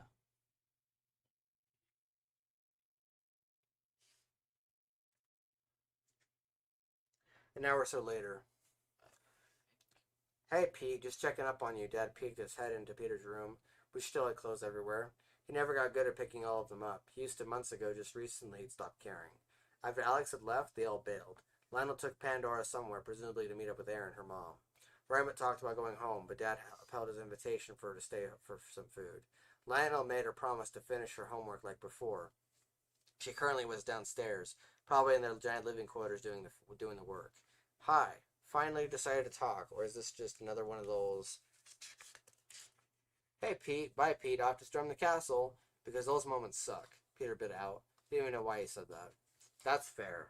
I haven't been very good at showing up or being around. Being king isn't easy, and believe it or not, it bores the shit out of me, Dad said, surprising Peter with foul language. Peter's eyebrows raised. Hey, don't tell me your friends don't say worse. Remember who you're talking to. Yeah, I know. That was probably the first time in a while I've seen you like that. It's been a while since I saw you at court. It would be nice to have my dad though far more often, and not just fighting against some demons with the sky, as Peter remarked. Yep, I hate court. You know, when I was your age, I used to say the same thing about my dad. Brimstone and lots of crazy women just throwing themselves at his feet, and never be sure whether what you were doing was right, especially given your own grandfather being the ultimate creator. Humans and their crazy theories and beliefs about the guy. We have a track record of not showing up when our kids absolutely need us. Dad began to ramble a little, talking about the wars with his brother and times with Lionel. I came to check up on you, making sure you're okay. You and Aries did great this week, and you are adjusting admirably considering your recent events months ago. I wanted to protect you growing up and give you a better life than I had. Sometimes, life doesn't work out that way, Dad said again.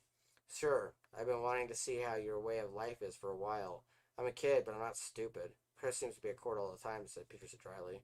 If I offered it before, or had you come tonight, would you have come? Chris is the one who cares about those things. You're my demon-fighting crusader, Dad said. Even if it's not safe, Peter asked. I have Lionel to help it stay safe. The life of a vampire is a hard and arduous one. It takes lots of risk to live admirably. As are the true old ways, Dad countered. Being king, being prince, in itself is not safe, child. I just did my best to amplify protective measures. Can we at least have more of this? Less of you just gone? Peter asked. Chris and I hate that, and that's probably why he goes to court. Dad sighed and he had his hand ran along the back of his head. I know.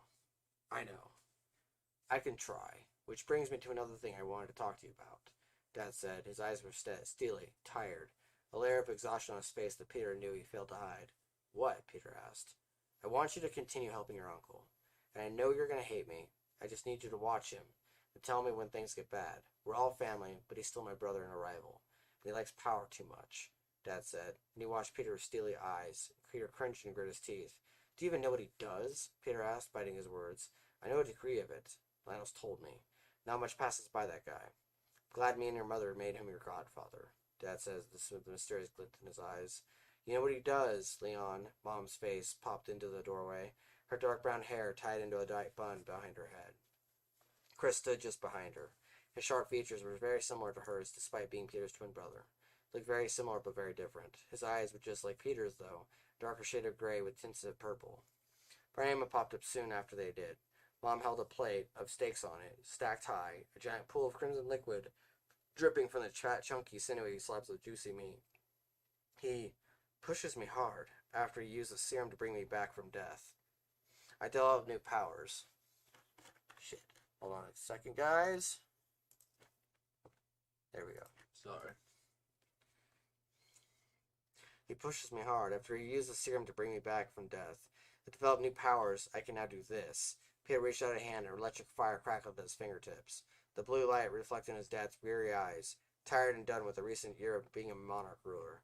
The stress was getting to him. His goatee had gray hairs in it. I'm going to talk to him about that, Dad promised. Okay, Peter didn't know what else to say.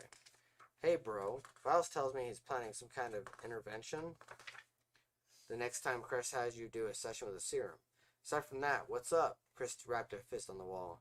Peter just snapped his fingers and caused electricity to flash again.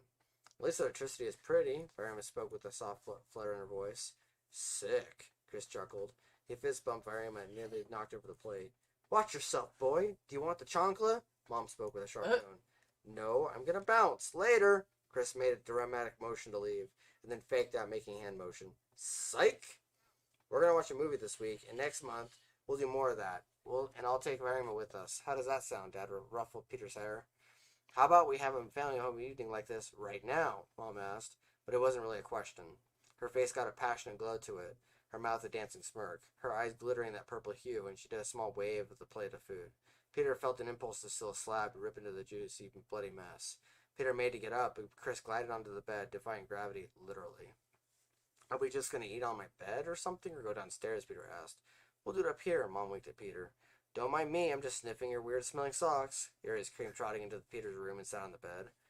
Peter was still on his chair, papers from school littering his desk, brown wood and leather on his seat cushions. All four of them cast a glance at Aries. What, Aries? Peter asked. Hey, don't look at me. I found some pretty great things in these little gift stalkers. He gasped and barked. Bacon! You need to stop leaving food around the room, child. Dad rolled his eyes. He's just saving some for later, aren't you, boy? Mom smirked at Peter. Yep, that's it, Peter shrugged. Mom laughed. Varima sat on the same side as Peter. Chris jumped downstairs real fast and sped back to the bed with surprising agility. I got plates, Chris declared. I got the food, Mom chuckled. Hold on. Dad ran downstairs and came back up with barbecue sauce, anyone's steak sauce, and some butter. We don't need butter, Mom countered. Someone want butter, Dad argued. I'm just, making it an option, that's all. I also brought a jug of blood. It's not awkward because we're all vampires here. It's an awesome option, Leon, and that's bloodily delicious, Varima said. Dad winked at her. He seemed to enjoy it when they dropped the formal tenses outside the royal court. Thank you, Varima, for joining us. Basically family to us, and you're like my own daughter. You and the many kids that you and my sons hang out with, as you know. I take care of all the children. Maybe we can start taking on more children, Leon, Mom said. Her eyes gained a passionate glow. Well, let's discuss that later. We're a bit busy as it is. With adding more to our plates right now, food.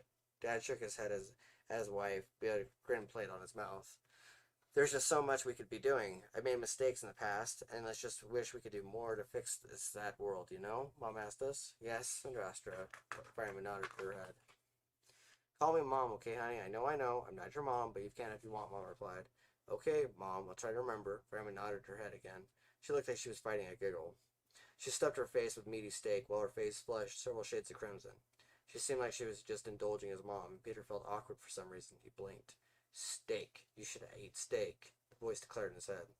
Let's turn on that flick. Wasn't it some popular one that you saw in a theater once, Dad? Chris asked, clearing his throat. I like that idea. When I was your age, Dad smirked. He'd probably proceeded to launch into some story again of adventures he'd probably forced online and all his friends when he was younger. Back before him and his brother Crash got involved in far darker escapades and messed with serums. He turned on the TV in the corner of the room and then asked where the remote was. Peter pointed to the bed and Dad turned on the movie, Star Wars. Enough with your nostalgia, dear. Dad and Mom laid on the other side of the bed and cuddled. An uncommon display of affection. Dad didn't have a crown on and Mom didn't brandish a scythe. Instead, they looked and felt like their parents. Dad kissed the top of Mom's head and then they smooched some more.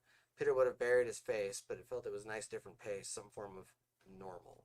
Normal where his family sat together in a rare change of pace, always so busy with the chaos of the world around them, doing things to save everyone instead of themselves. Peter sat against the wall, his plate of steak in his lap, a glass of blood behind him, precariously perched.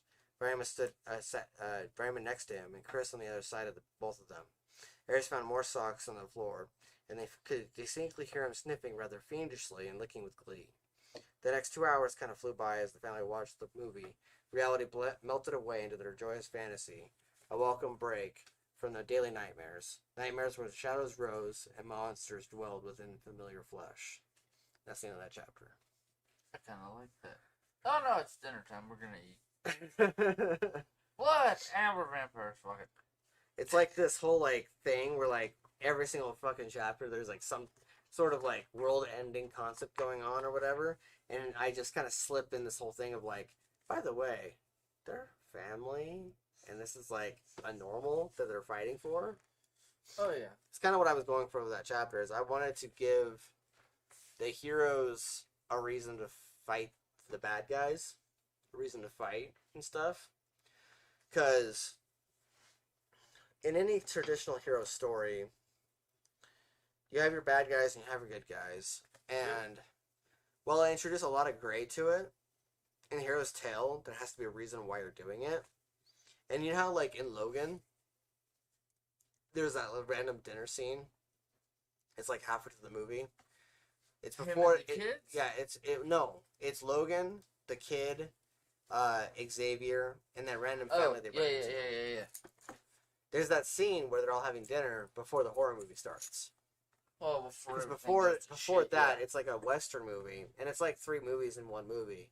You have the Western movie, you have the dinner scene, and then you have the horror movie where Logan's past comes back to fight him. So in this particular story, kind of like Supernatural, you have like different moments where there's a normalcy going on. And, like, other stories like that, like Smallville and whatever, where, you know, where they're like, oh, shit, they're like a family. Where everybody's just sitting around. Right, and they're just hanging out and stuff. And, like, every chapter, just about every chapter, I've always, if you noticed, ended it with, like, a giant plot twist or, like, something dark going on. And in this one, the dark's already happened. So, when they were fighting and whatnot. When they were fighting the demon guy. And then he gets pulled away to court, and we get to see his dad being, you know, a king. We get to see his dad at court. Yeah. And so we're like, you know, we keep talking about it throughout all the chapters. We kept talking about his dad every time his dad shows up. He's like, you know, they're addressing him as king. There's, you know, there's some sort of formality there. In this scene, we get to see him in action. We get to see him talking to a queen. Yeah. And I actually, when I wrote that scene, I was like, you know, this is the one time in the book where you really get to see him being king. And then after that I followed up with a family scene. And I felt like it was nice being able to do that. So that's part of why I did that. It was the idea of this is their quote unquote normal and this is what they're fighting for. Like the entire book they're fighting for this. Like all the characters are fighting for this. And each one of the characters has their own version of that. Like Orion, Orion has his own version of that in chapter 15. There's a scene where where Damien and Grace and the kids have a dinner scene like it. It's kind of like a notice that I did where like people tend to, you know, have intimacy with food. Yeah. Well, and so like especially when you're a foodie. Yeah, and so like your family likes to eat separately, except for Thanksgiving. Russell was adamant about everyone sitting at the dinner table. But for the most part, everyone eats their food separately. And with my dad and the Schweitzer family and everybody else, they like to eat at the table, but at the same time now, people can eat mostly wherever they want, whether it's outside or inside. But for the most part, the last couple of years, it's always been at the table. So there's like an intimacy that is involved with food. Like food is comfort, and that's what I did. I don't know. I never saw the point in that personally. It's Never like, did? okay, we're eating. Either you enjoy my food or you don't. I don't care. You eat where you want to eat. I'm going to eat where I want to eat. So did you notice that it was steak that was used as the comfort food? Yeah, I saw that. I'm a steak guy. Of course you are. Yeah, so I felt like that was That's really like I'm a necessary. lasagna guy, and I ain't got to make that for Fun fact, 5 years. when Mom always had family home evening, and because she knew that I had a giant thing for steak, Jose would constantly, we would go to her apartment, and me and the kids and Amber and stuff, go to the apartment, and we'd all watch a flick. And when it was at my apartment, it was just at my apartment. But when it was at her apartment, we'd come over there, and then the kids would come over, and Jose would go into the fridge and be like, Thomas, come here, I want to show you something. And I'd be like, okay. Then he'd pull out a giant fucking platter, and it's like steaks that are ready to be cooked. And it was, you know, their way of being able to have that thing that, you know, we always had. And so what I did was I wrote that in the story. Nice. Kind of. Like, I wrote it, like, she comes up with the plate instead of Jose. But you notice how I meshed, like, Leon, like, with my dad and with Jose? I kind of saw that. Where, like, they're kind of two, like, the same people, but they're meshed together. I don't know, it was something that was cool, that I liked, that I did. But, yeah, this thing's almost 2 hours long now. 3 hours long now.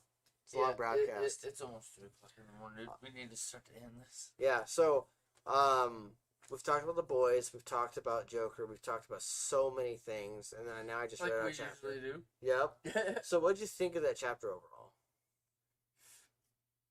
I liked the battle part. I liked the part 2 where they were just kind of I don't know. It felt like they were just discussing a little bit here and there. Yeah. And then the end, I thought was real nice because it's okay. Let's have our regular, dinner and whatnot. I thought it was funny.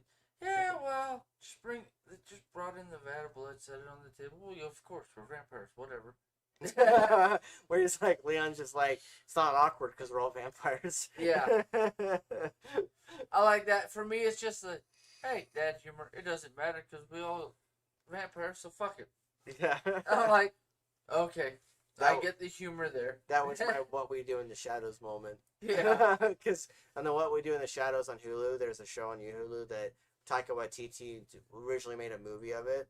And then they turned into it's a vampire show where these guys live in an apartment together in New York. And it's a bunch of vampires that are all living in one apartment. And they argue over chores, they argue over bills. There's like so many different things. It's like a normalcy type of thing. And what I did was I had it to where in this moment thing, Leon says a line that one of the vampires would have said where he's like, it's not awkward because we're all vampires. I don't know that blood jug. off the top of my head. When you watch it, you're going to end up rereading that part and be like, oh, I get the reference. It's like not an exact reference, but the way you wrote that. There's a couple TV shows I've watched that are the supernatural type shows, the paranormal, however you want to phrase it. One is you got the ghost, a vampire, and a werewolf, and they're living in an apartment together. And the original series was off of the BBC. Yeah. I don't think anybody is. Nope. Well, there's 2 people. Well, viewers. I got a regular awesome.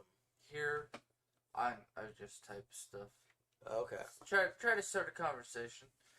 Yeah. Do you guys want us to see us work out on Saturdays or work out in general? Let us know, because that's something that he always tosses an idea out. Is every time we go to the gym, he's always like, we're gonna broadcast. Then we never broadcast because I always forget. Well, we always get so caught up in the workout. Yeah. And no offense with Nephi, he's just, okay, let's get it done. It's like, no, dude. Have fun. Broadcast. Talk about it. Well, This is why I do this workout. Nephi is like just surge into the battle and flex his guns and Let's see what happens. Yeah. And talk about his dick in the process. He's still young. Yeah. Give him a couple more years when his daughter's on. Shh. Yeah. Yeah. So it's getting a little late, and we've been going for 3 hours, so I think it's time to kind of wrap it up. Next week we will talk more about Falcon and the Winter Soldier. I likely will have some content to read to you guys that isn't the book. We'll see how that goes. I know I said that the last few episodes, but we may actually have something. Well, we kind of talked a little bit about it because we were talking about instead of 4 horsemen having 8. Yeah. Yeah, no, I'm talking about like actually have something else to read. Yeah. Okay. Rather than just talk about it. Yeah, so next weekend we'll talk about what will we talk about next week? Well, I'm gonna watch Joker so we can get a little bit more deep into that. I'm gonna rewatch that. We can talk about that. Talk about Falcon Winter Soldier. Maybe some other shows that I've watched throughout the week. Because it's the goal I'm gonna make is I'm actually gonna watch something, and that way we can like talk about it and stuff. I just try to keep up with my shows on the CW. I haven't really watched anything on like, excuse me, CBS or anything here recently.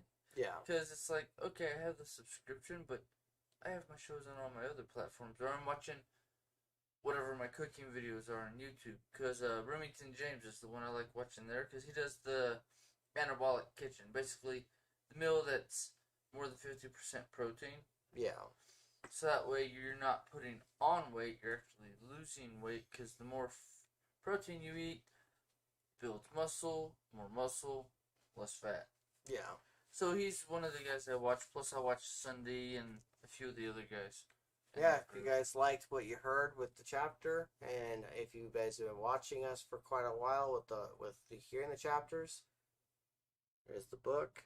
You can find it on Amazon, and I am going to be ramping up to get it widely published, and that way you can find it more than just Amazon.com. Link is in the description below for those on YouTube, and he'll probably put something for his Twitch. But I am TPAW. I'm Karnage. And that's been Crazy Peas. Same bat channel, same bat time. Next week, we will work on the next Crazy Peas episode. Thank you guys for watching, and we'll have a good one. Have a week.